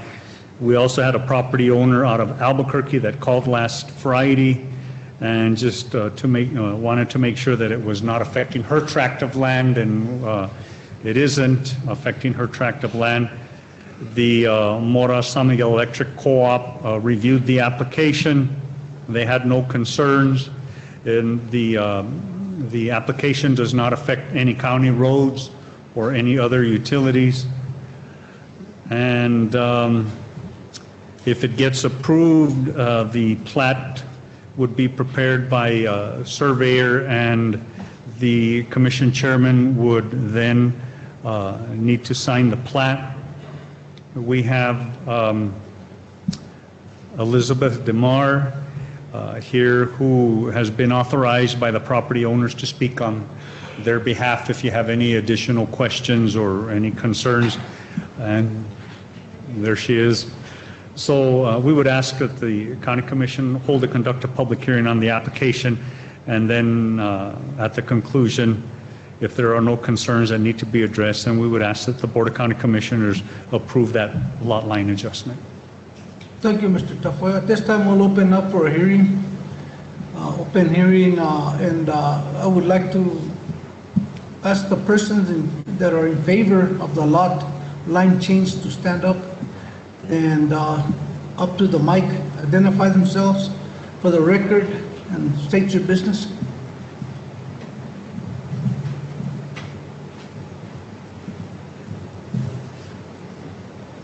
Good afternoon. My name is Elizabeth DeMare. I'm a realtor here. I've lived in town since 1989 and raised my family here. The current owner of one of the tracts with the house on it asked me to help her sell her house. She's retired and moved to Arizona. She built a cabin there in 1993 and used it for many years, and then isn't using it anymore and put it on the market. In the course of the sale, we discovered that the property line goes through across her deck and affects her property. And we reached out to the neighbor. They came to an agreement to change the line. So she and the other affected person have an agreement about how to solve it. I think you probably have that in your package, but we're kind of moving the lot line around the house so that all the improvements, which are owned by the woman with the cabin, would be on the land that she owns. It was a very long-standing error since 1993. Neither of them were aware of it. If you have any questions about any of that, I'm happy to answer them. The only question I have on that, Mr. Tafoya, maybe you can answer that. Are the setbacks required on a lot line dissolvement like that? Because I know that if it's just around the area, you don't have the setbacks required by county? We would require a 10-foot setback, yes. Right. Right, so the 10-foot setback is in place on this particular? Yes, we'll have to make sure the plat complies with that. We have a preliminary, but we don't have the final, but if it gets approved, then we'll ask the surveyor to make sure that there's a 10-foot setback there, yes. That's the only concern that I would have. Other than that, The owners have authorized me to say that they're willing to adjust that to conform to any required setbacks. They want it to be in compliance with whatever the county rules might be. right. That's good. Then, is that all? Yes, unless you have any further questions. Is there any other questions, Commissioner Nahad or Commissioner Martinez? Is there anybody here that doesn't want to go forward with it? I'm getting there, but we're still in the hearing stages. Okay, thank you. At this time, is there anyone else wishing to speak in favor of the lot line dissolving? Again, is there anyone else in favor? At this time, I'll request, is there anyone opposed to the lot line adjustment? Again, is there anyone else in favor of or opposed to the lot line adjustment? One more time, is there anyone else opposed to the lot line adjustment? At this time, no one is coming forward, so I guess at this time the hearing will end. And I'll advise the commission to go ahead and make a motion if they want on either to approve or not approve the lot line dissolvement. I make a motion to approve this request to adjust the lot line. Motion made by Commissioner Varela, I'm sorry, for the, in favor of the lot line dissolvement. Second. Second by Commissioner Martinez. All those in favor signify by saying aye. Aye. Motion carries. Thank you. Thank you, Vice Chairman. Item number 6, Rivera Housing Property Information. Alice Tafoya. Yes, at the comprehensive plan community meeting in the Valley, there was a couple of questions in regard to the Rivera housing property. So in discussion with County Manager Martinez, we thought maybe we should just provide a little bit of information on the Rivera housing property. So that's what we're doing here. We've been dealing with this, the county has been dealing with this parcel of land since, well, for many, many years, 1993 at least. When I started working here at the county, that was one of my assignments. Back then, I was this tall. I had a full head of hair, and I could hear. And now I'm getting shorter. I'm losing my hair, and I'm losing my hearing. And I'm beginning to think if we don't get this piece of property addressed, there's not going to be anything of me left. At any rate, I want to state, first of all, that the property, we have to understand the property remains under the control of the U.S. Department of Housing and Urban Development, HUD, although San Miguel County does own the property. The property consists of two separate parcels. There's a 5-acre parcel and a 3.33-acre parcel, more or less. There are 20 buildings, and we're showing the property on the screens, by the way. There are 20 buildings on the 5-acre parcel. The adjoining 3.3-acre parcel is vacant. It was purchased several years ago for a new wastewater treatment facility. There are 34 dwelling units and 1 office for a total of 35. 4 of the units are 1-bedroom, 8 of the units are 2-bedroom, 18 of the units are 3 bedrooms, 4 of the units are 4 bedrooms. There's an 18,000 gallon liquid propane tank that services all the units. The water system consists of 2 wells with a 27,000-gallon water storage tank, a pump house treatment plant. Well number 1 is 350 feet deep and it produces 30 gallons a minute. And well number 2 is 394 feet deep and produces 30 gallons per minute. The sewage collection system consists of approximately 660 feet of 6-inch PVC lines. It has a 4-chamber aerated reactor type of a system that's capable of handling 11,000 gallons of sewage per day. The package aerated type treatment plant with 4 aeration basin with 2 points of step aeration, each a central blowing pump station, a clarifier, a chlorinator, a chlorine contact chamber, a dechlorinator, and an outfall sewer line to an arroyo. And it's outdated. The occupancy statistics that we had in file for the last 4 years of operation, in 1991, 16 of the units were occupied for 47%. In 1992, 16 of the units were also occupied for 47%. In 1993, 20 of the units were occupied for 58%. And in 1994, 10 of the units were occupied for 29%. In August 1993, the Board of County Commissioners determined that HUD be formally requested to assume control of the Rivera housing property. So there were meetings between the county and HUD. And there was a determination that there was consensus for disposition of the property. In June 1996, the county submitted an application to HUD requesting approval to dispose of the property. Someone mentioned earlier that things move slowly.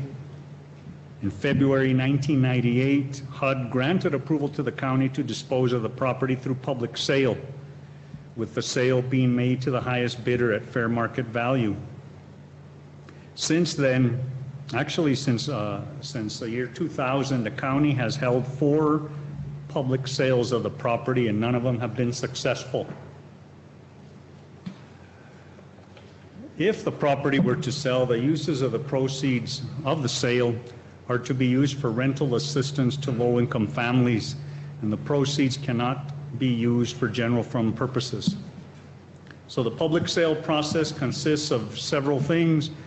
First of all, a fair market value appraisal must be conducted by 3 real estate appraisers who all have to agree on the fair market value. We've done that twice already. The district court must appoint the appraisers and then direct the appraisers to return a return of appraisement. The application for authorization to sell the property must be filed in district court. The district court must then issue an order directing the sale, and then the county must request approval from the New Mexico State Board of Finance to sell the property. The State Board of Finance also has to review the fair market value appraisal. The County Commission has to adopt a resolution approving and authorizing the public sale of the property. So the last fair market value appraisal, probably about 10 years ago, listed the value at $275,000. The county must at least realize a bid of 2/3 of that amount. We had an infrastructure assessment done of the property in December 2007. That was done by the Santa Fe Community Housing Trust, and they worked with Sauter Miller and Associates to do that infrastructure assessment at no cost to the county. It was determined that the estimated cost to construct and rehabilitate the water and wastewater system at that time, and these are 2007 dollars, is approximately $461,200, with maintenance costs to be approximately $75,000 per year.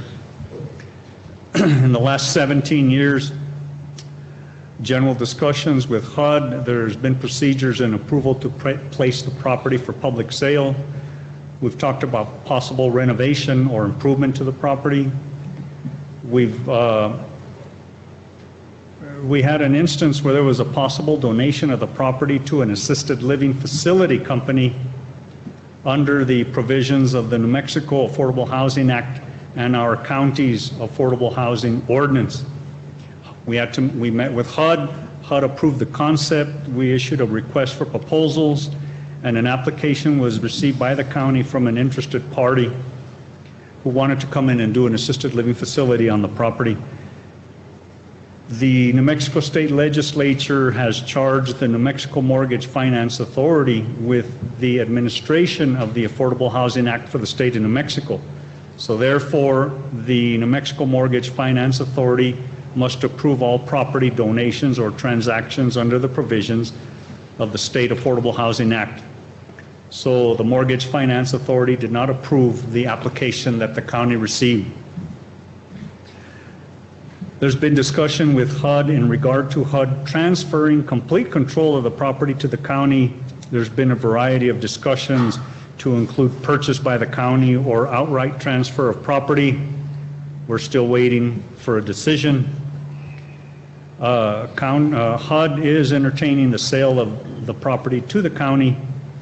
However, HUD requested the county determine if environmental hazards are present. So we submitted an application to the Brownfields program, the New Mexico Department of the Environment Department, and that was done in 2015. But backing up just a little bit, in 2010, what the county did is we conducted meetings with residents of the Elvaya area, and Soleil West was the architectural firm that prepared 3 conceptual level site plans that included a mix of residential, business, and open spaces, which included single-family residential lots, live workspaces, commercial lots, community garden and greenhouse, an RV park, a horse park, and a covered community event center. We ran into a little bit of a problem there because HUD says, well, you know, the property has to be used for low to moderate income housing purposes. We also conducted, this was prepared by Chodnoff Consulting, Mustafa Chodnoff, a Rivera Housing Site Water Development Plan in conjunction with the Housing Site Development Project. We had to make sure that there was sufficient water rights to meet the water supply needs of the Rivera Housing Site Development Project to the year 2052, and we found that the water availability from the 2 wells is sufficient.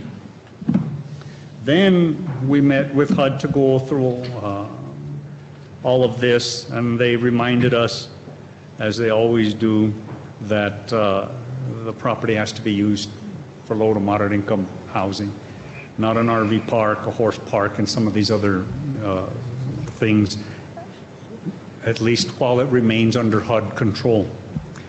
So in the discussion to see if HUD would transfer the property over to the county, they required that we do an environmental assessment of the property. So we applied to the Brownfields program that's administered under the New Mexico Environment Department for an environmental assessment in 2015, and in 2016, a phase 1 in December, a phase 1 environmental site assessment was completed on the property by D.B. Stevens and Associates. And then in July 2017, a phase 2 site assessment was completed. And in August of 2017, about 6 weeks ago, county staff met with representatives of the Mexico Environment Department and an EPA representative out of Dallas at the property to view the site and review the phase 2 assessment. No action has been taken by either since. The phase 1 site assessment findings and opinions, there was concern that the paint, which is dark brown paint on the exterior trim of the housing units, green paint on the water tank, could have been lead-based paint when the buildings were constructed. So these painted surfaces represent a recognized environmental condition. The wastewater treatment plant We did not know the extent of any potential contamination from the plant downstream of the outfall. So the opinion was this represents a recognized environmental condition. The propane tank does not represent a recognized environmental condition. The electric pole mounted transformer, unless it was determined that the transformer is non-PCB containing, could or does rather represent a recognized environmental condition. So what does that mean? That means, oh, and yes, the light ballasts in the buildings have the potential for PCBs, the fluorescent light ballasts, and those represent a recognized environmental condition. So what does all that mean? That those recognized environmental conditions need to be abated by the county before anything can be done with the property. The Phase 1 site assessment recommendations included that all asbestos-containing materials and lead-based paint survey should be conducted on all the houses, and all the asbestos-containing materials and lead-based paint should be identified and abated before any building disturbance begins. There needed to be an investigation of the potential for groundwater impacts from the wastewater treatment plant, and light fixtures should be removed and disposed of by an experienced contractor. So the Phase 2 site assessment purpose was to assess if the potential contaminants of concern that were present in the Phase 1 environmental site assessment need to be taken care of. So the Phase 2 site assessment findings found that there is asbestos-containing materials in 35 of the separate units, 28,750 square feet of white pattern and brown floor tile and mastic have asbestos, and 140 linear feet of roof penetrating sealant have asbestos. Lead-based paint is not present.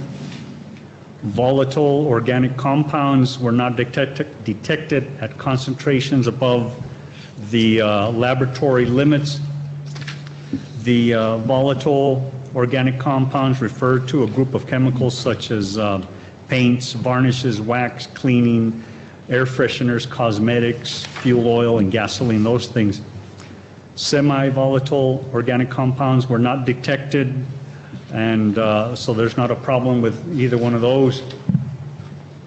The Phase 2 also looked at Resource Conservation and Recovery Act 8 metals to determine if the groundwater is contaminated.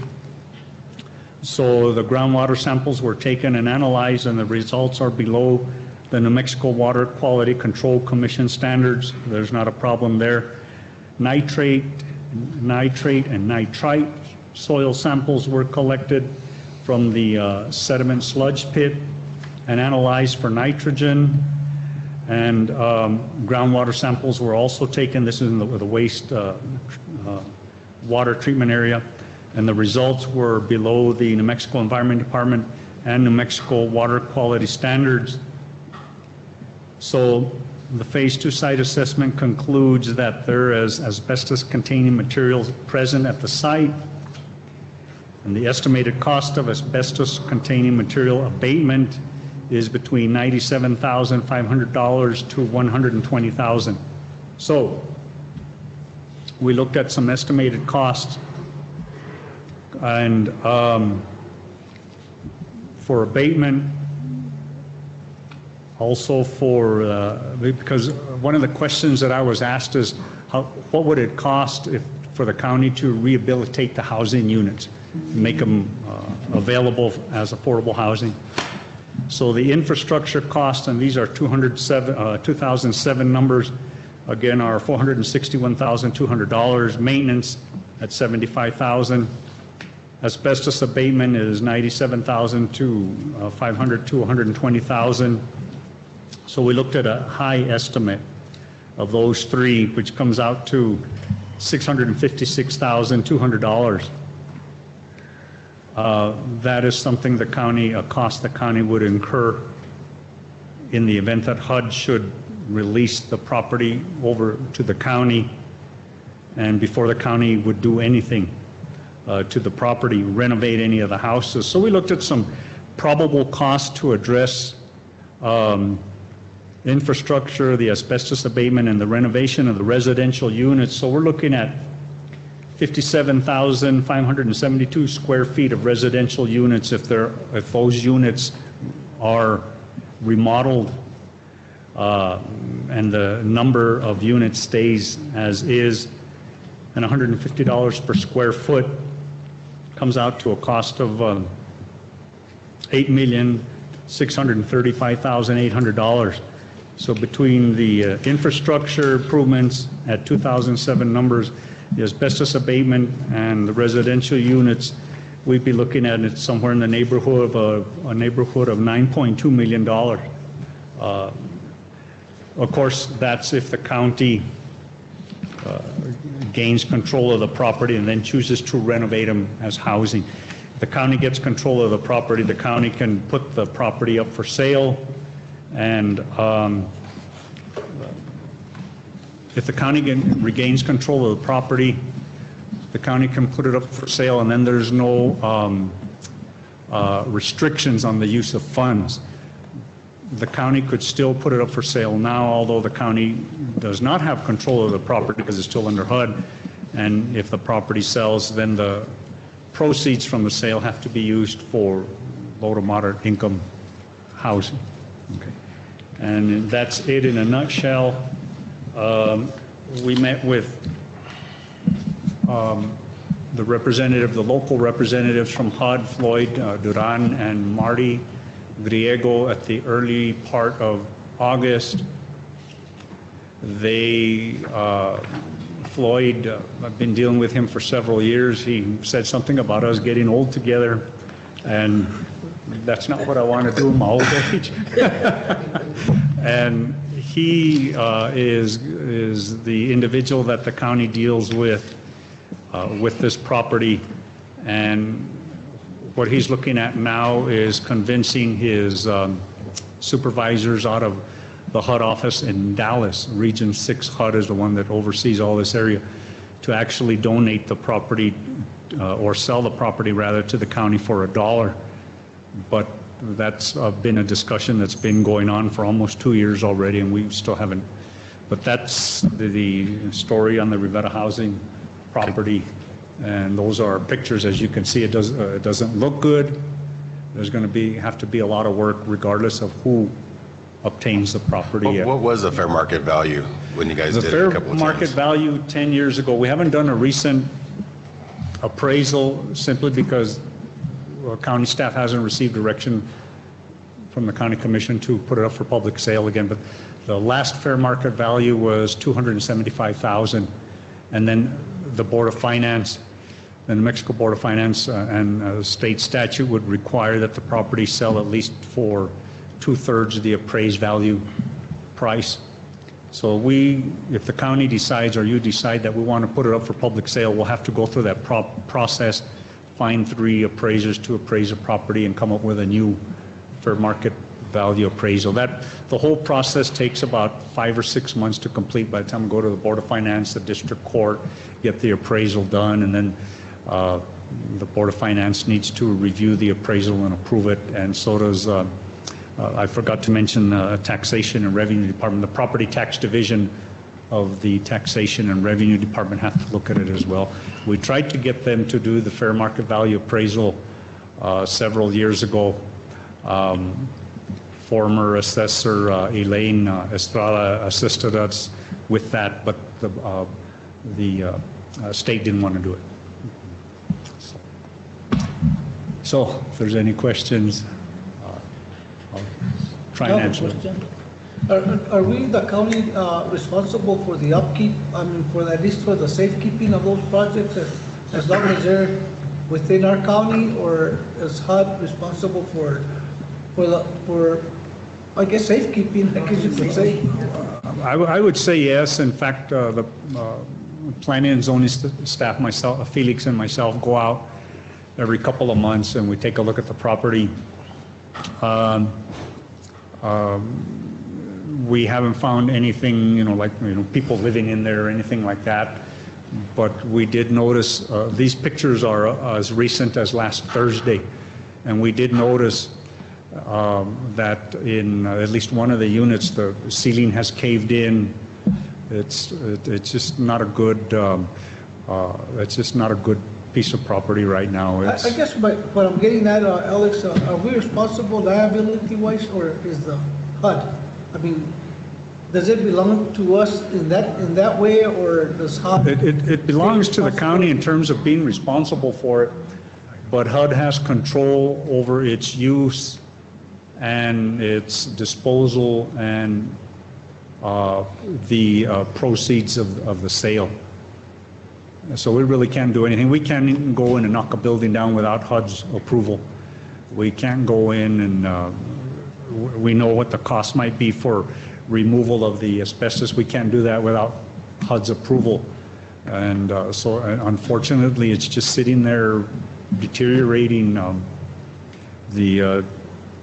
The order that HUD issued for the county to dispose of the property was issued back in 1998, and it's 20 years ago, and we still haven't been able to dispose of the property. We've had a lot of people look, though, people from within the county, people from Santa Fe, people from Colorado, and for a period of time there, I would go out there with them, and then it got to the point where I just said, well, you go ahead, take a look at it yourself. And we would let the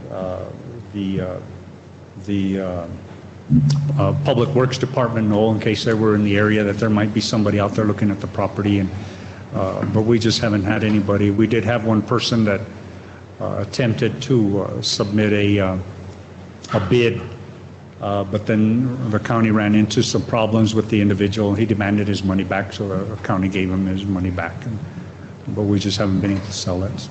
I know the two purposes, that one of them was the artist community that was going to come in there, was going to become an artist kind of training center for artists. They could live there. And there's been a lot of ideas like that. And then there was another one that was, what was the other one? A farmer's market with greenhouses for the community all around. So there's been a lot of... There's still evidence of squatters. I remember when I was the sheriff, we had a problem with squatters in there, and there was evidence of people going in there and throwing parties, drug needles, alcohol, receptacles and things like that. We haven't found any. We found evidence. Well, people have gone in. They've removed the copper. They've taken some of the doors, especially the interior doors. But this last visit, we didn't find, beer bottles or anything like that. But it does seem like there are people that go on the property because we make sure the doors are closed. And now what we noticed is, and these are the main entrance doors. Now we've noticed a couple of the buildings actually the doors have been removed. And we've noticed a couple of the units have broken windows, and whereas in the past that hasn't been the case. And this year, Felix Chavez and I have been out there probably, I'm going to say at least 4 times together, and I've been out there twice by myself, and he's been out there once by himself. So we've probably visited the property about 7 times this year already. But it's falling apart due to neglect more than people going in and actually vandalizing it. Yeah, that's my concerns have been, I've been hearing about it. I went to the land grant interim committee meeting a couple months ago, and one of the land grant representatives, the leaders, said they were, it was an eyesore. They thought the county should do something, maybe get rid of it. And he said that people were going in there, according to his information, and using it to like a crack house or doing drugs in there. But I was concerned about the liability for the county, or if somebody gets hurt in there, even if they're not doing drugs, if just kids are in there playing and they get hurt. So I appreciate you keeping up with it and letting us know, because I was curious about this whole thing and what could be done, but it seems like a liability for the county if we could make money on it. So that's what you're really trying to do, is see if we could dispose of the property for the county, first gain it from HUD, and then dispose of it? Is that kind of the goal, or was set out by the Well, previous commission? we've been working, trying to do both, just dispose of it through public sale,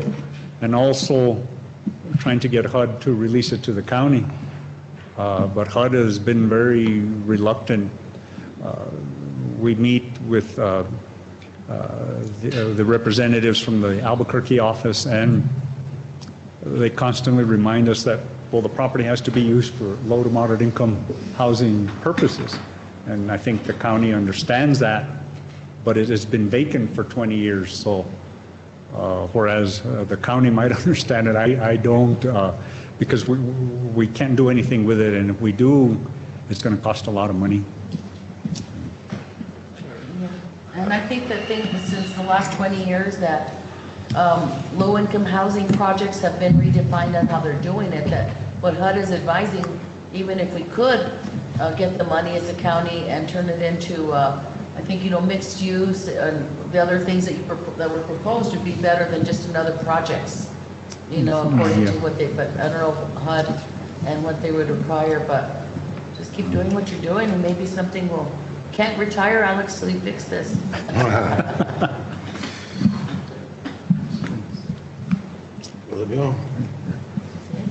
Thank you, Alex. Thank you. Item number 7, I don't think you have to go anywhere. The procedure for road adoption and abandon.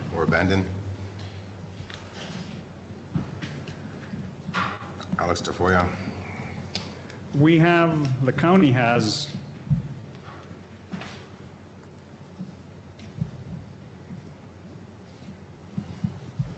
according to the 2017 road log, 505.11 miles of county roads.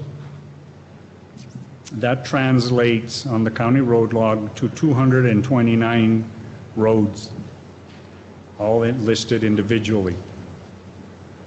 Again, in conversation with the county manager, we thought, well, there's a lot of interest from residents in regard to adoption of their roads as county roads.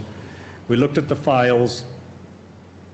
Planning and zoning started addressing road petitions in 1996. From 1996 to 1999, there were 28 road petitions, 28 road viewings. And from 2007 to 2017, there were 38 petitions, 38 road viewings.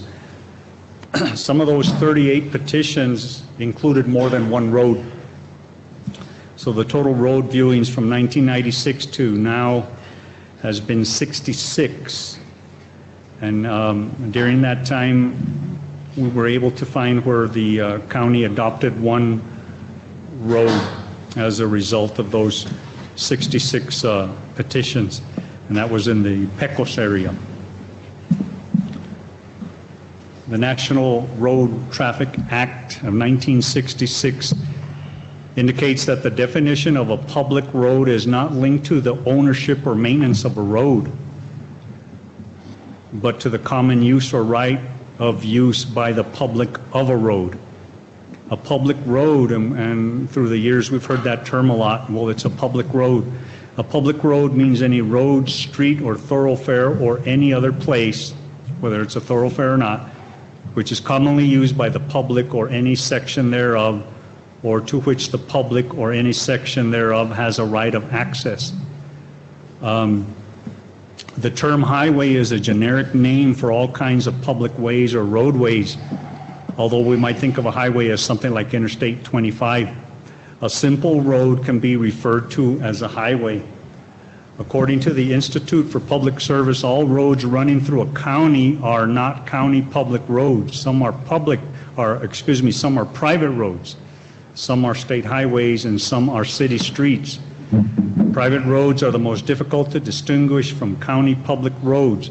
A private road may be a road used by the general public, but which has not been formally accepted by the county legislative body as a county road. In New Mexico and in San Miguel County, there are many private public roads that are used by the public, but that have not been formally accepted by the county commission as a county road. Can I stop you for a minute, Alex? You said there was one adoption. Excuse me? You said there was one adoption in that time period of a road in Pecos? Oh, yes. I'm just going back a little bit before you keep on going here. Yes, one, yes. How many abandonments have there been in that time period also? One that I'm aware of. One adoption and one abandonment? Yes. Okay. That I'm aware of anyway. Okay.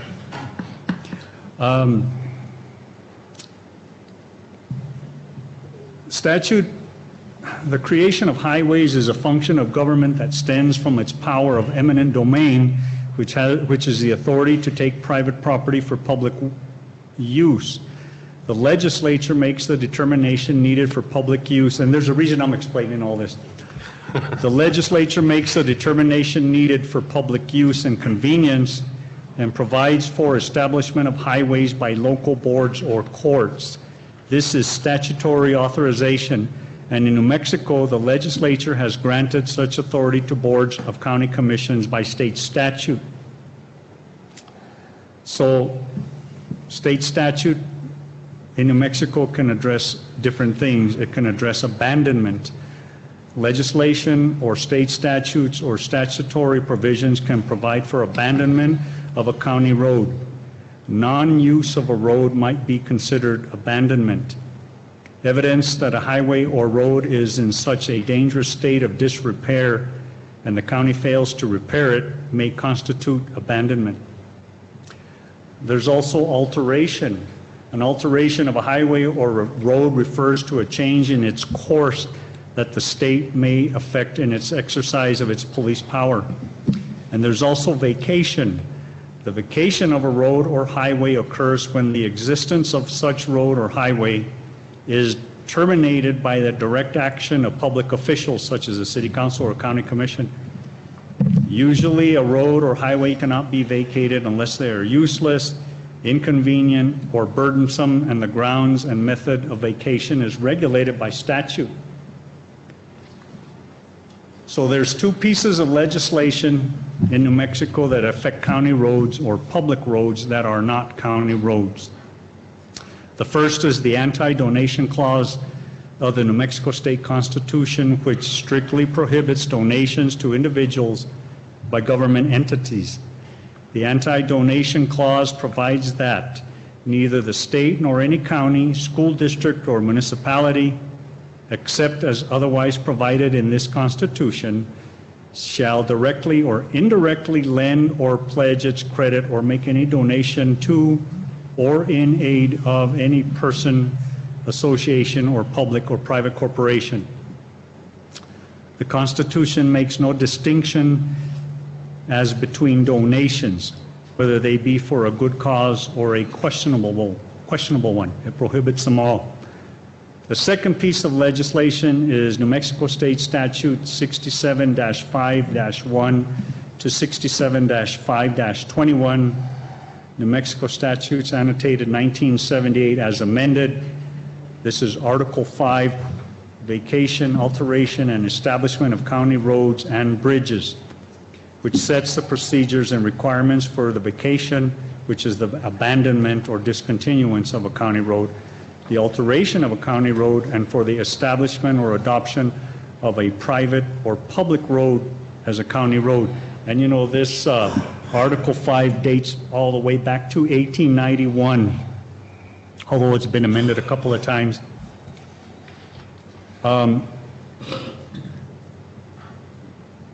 Article 5 sets the procedures which San Miguel County follows in regard to the adoption of a road as a county road and in regard to abandonment of a county road as a county road. So recent actions by San Miguel County, and I'm going recent, I mean all the way back to 1966, or 1996, excuse me, 1996. Recent actions by the county in regard to roads have been under the following sections of Article 5. First of all, the road viewers under 67-5-9, viewers for proposed alteration or establishment, appointment, notice of time and place for viewing and posting. The county has 3 appointed road viewers and 1 alternate, and one of them was here earlier, but I guess he left. We have 3 appointed road viewers appointed by the Board of County Commissioners and 1 alternate. And those road viewers, well, I'll get into that in a minute. What we do is we post a notice of road viewing along the road in question. We send written notice of the road viewing to the affected property owners, and then we conduct a public road viewing, and the property owners along that road can be present at the road viewing, and they address their concerns to the road viewers. Section 67-5-14 concerns the report of the viewers, the contents, and their compensation. The road viewers conduct the public road viewing, and they hear the concerns of those persons in attendance. The road viewers submit their recommendations on a prescribed form that is used for all road viewings. So we have a certain form that's used for all road viewings. Recommendations are made by the road viewers in part using the road standards that have been adopted by the County Commission under Resolution number 12-13-2001 PW, which stands for Public Works. The recommendations are then submitted to the Board of County Commissioners for consideration. So we just don't go out there with the road viewers and they look at the road and say, yes, we can adopt it or not adopt it. They use the minimum standards that were set by that resolution that the County Commission adopted. They use those standards to in part make their recommendation that's submitted to the County Commission, and they use those standards for all the road viewings. So the types of road petitions the county has received since 1996 are 2 types. It's got to be in good shape. One of them is a discontinuance of a road, and this comes from the Board of County Commissioners. Briefly, this section states that whenever, in the opinion of the Board of County Commissioners of any county, or in this county in particular, any road or part of road then established and maintained as a public highway is not needed, or the repairs of the same are burdensome and in excess of the benefits therefrom, they, the County Commission, may at a regular meeting appoint viewers to view the road or part of the road and make a report thereof to the Board of County Commissioners, setting forth fully their finding, and if they recommend a discontinuance of such road or part of the road, then the Board of County Commissioners may order the same vacated. And that was done at a county road out in the Mess area about 10 years ago at least. The Board of County Commissioners determined that the repairs to the road were burdensome, and they appointed, or they directed staff to set up a road viewing of the road, and staff did that with the road viewers, and then the road viewers came back and made their recommendation, and that portion of road was vacated. The second type of road petition is the alteration or establishment of a road.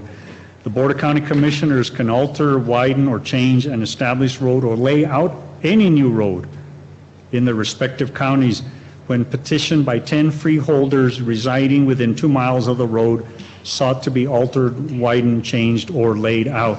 And this is the typical road petition that we get when people want the County Commission to adopt a road. This is the section that applies to road petitions submitted to the county by residents that request a road be adopted as a county road. So we follow the road viewing process for the petitions, which includes a road viewing, the recommendations of the road viewers. We look at the minimum road standards and then we bring that back for consideration by the Board of County Commissioners. We use a standard viewer evaluation form, and the road viewers look at the width of the road, the right-of-way easement. They look at adequate storm drainage. They look to see if there's 6 inches of material surface, if there's any dedicated right-of-way or written easements. They look at the number of persons using the road on a daily basis, the number of school children using the road, the number of elderly persons 60 years or older using the road. They look at Oh, and so those are the items that they look at when making their determination or the recommendation to the Board of County Commission.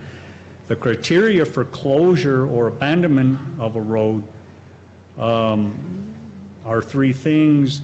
If the closure denies access to landowners, if the closure denies access to school bus activity, and if the closure denies access to a community facility.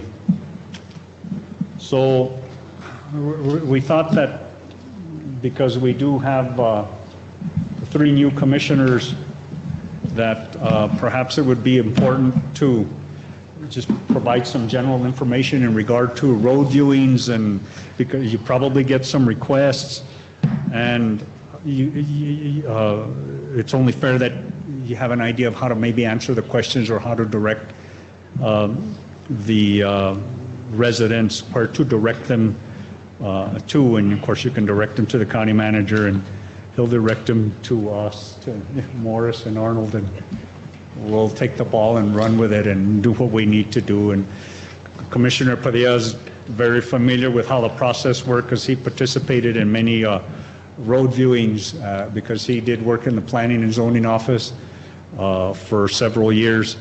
And that was also the discussion that we had with the county manager. Well, I think he's the only one that really knows the process. So this was for information purposes, and at any time we'll be happy to answer any questions that you or any resident has. Just send them to us. I appreciate that, and I did get the information and the road viewing, the form to request that from Public Works. So that's been real helpful, because I get calls all the time. But Eva, who was here earlier presenting in public comment, brought up an important point that I thought, and I also heard it again today from the people on Romero Drive, is that even though there are private roads, what responsibility does the county have for the public safety of the people that live there? Because we can't, we're not supposed to maintain them according to the anti-donation clause, and we don't work on private roads. But so that got me thinking. I hadn't really thought about it that way. It's like it's a private road, it's their problem. But she asked me that question. It's like, well, what if they need emergency services and they can't be provided? The ambulance can't get there, a fire truck, because of the road. So she said, we pay taxes. We're residents of the county, but we don't live on a public road. It's a private road. So I don't know, that question was posed to me, and I don't want no more problems, but I was just curious how we might address that question. Mr. Chairman, Commissioner, the answer essentially is that it is not the responsibility of the county to provide roads, even when there is a public group there who needs them, even when there is a safety situation, because the legislature and the law has said that subdivisions have been developed all over. But what the developers did in order to make money is just leave the responsibility of maintenance and roads and infrastructure to the governmental entity. And so therefore, it's troublesome, because the elected officials want to help individuals and communities that come forward. But the reality is it'll violate the anti-donation clause unless there's a strong public interest for the entire county commission to say this is a road that we think needs to be maintained, and that is so expensive. And when Mr. Tafoya talks about maintenance of road, abandonments of road, acceptance of roads, you're talking about one of the largest counties in the United States, and I would venture to guess that that's taking up one of the largest portions of our budget, because it is so hard to, especially winter snows or rain, to take care of everybody's roads when we are spread out all over the place. And frankly, normally we can not afford to take care of the roads like you all would want to, and so it's a matter of trying to set priorities of what we can do. That's helpful, thank you. One thing that may help us in the future is that Remember what year we adopted another regulation for the subdivisions, to where if they do make a subdivision, they're required to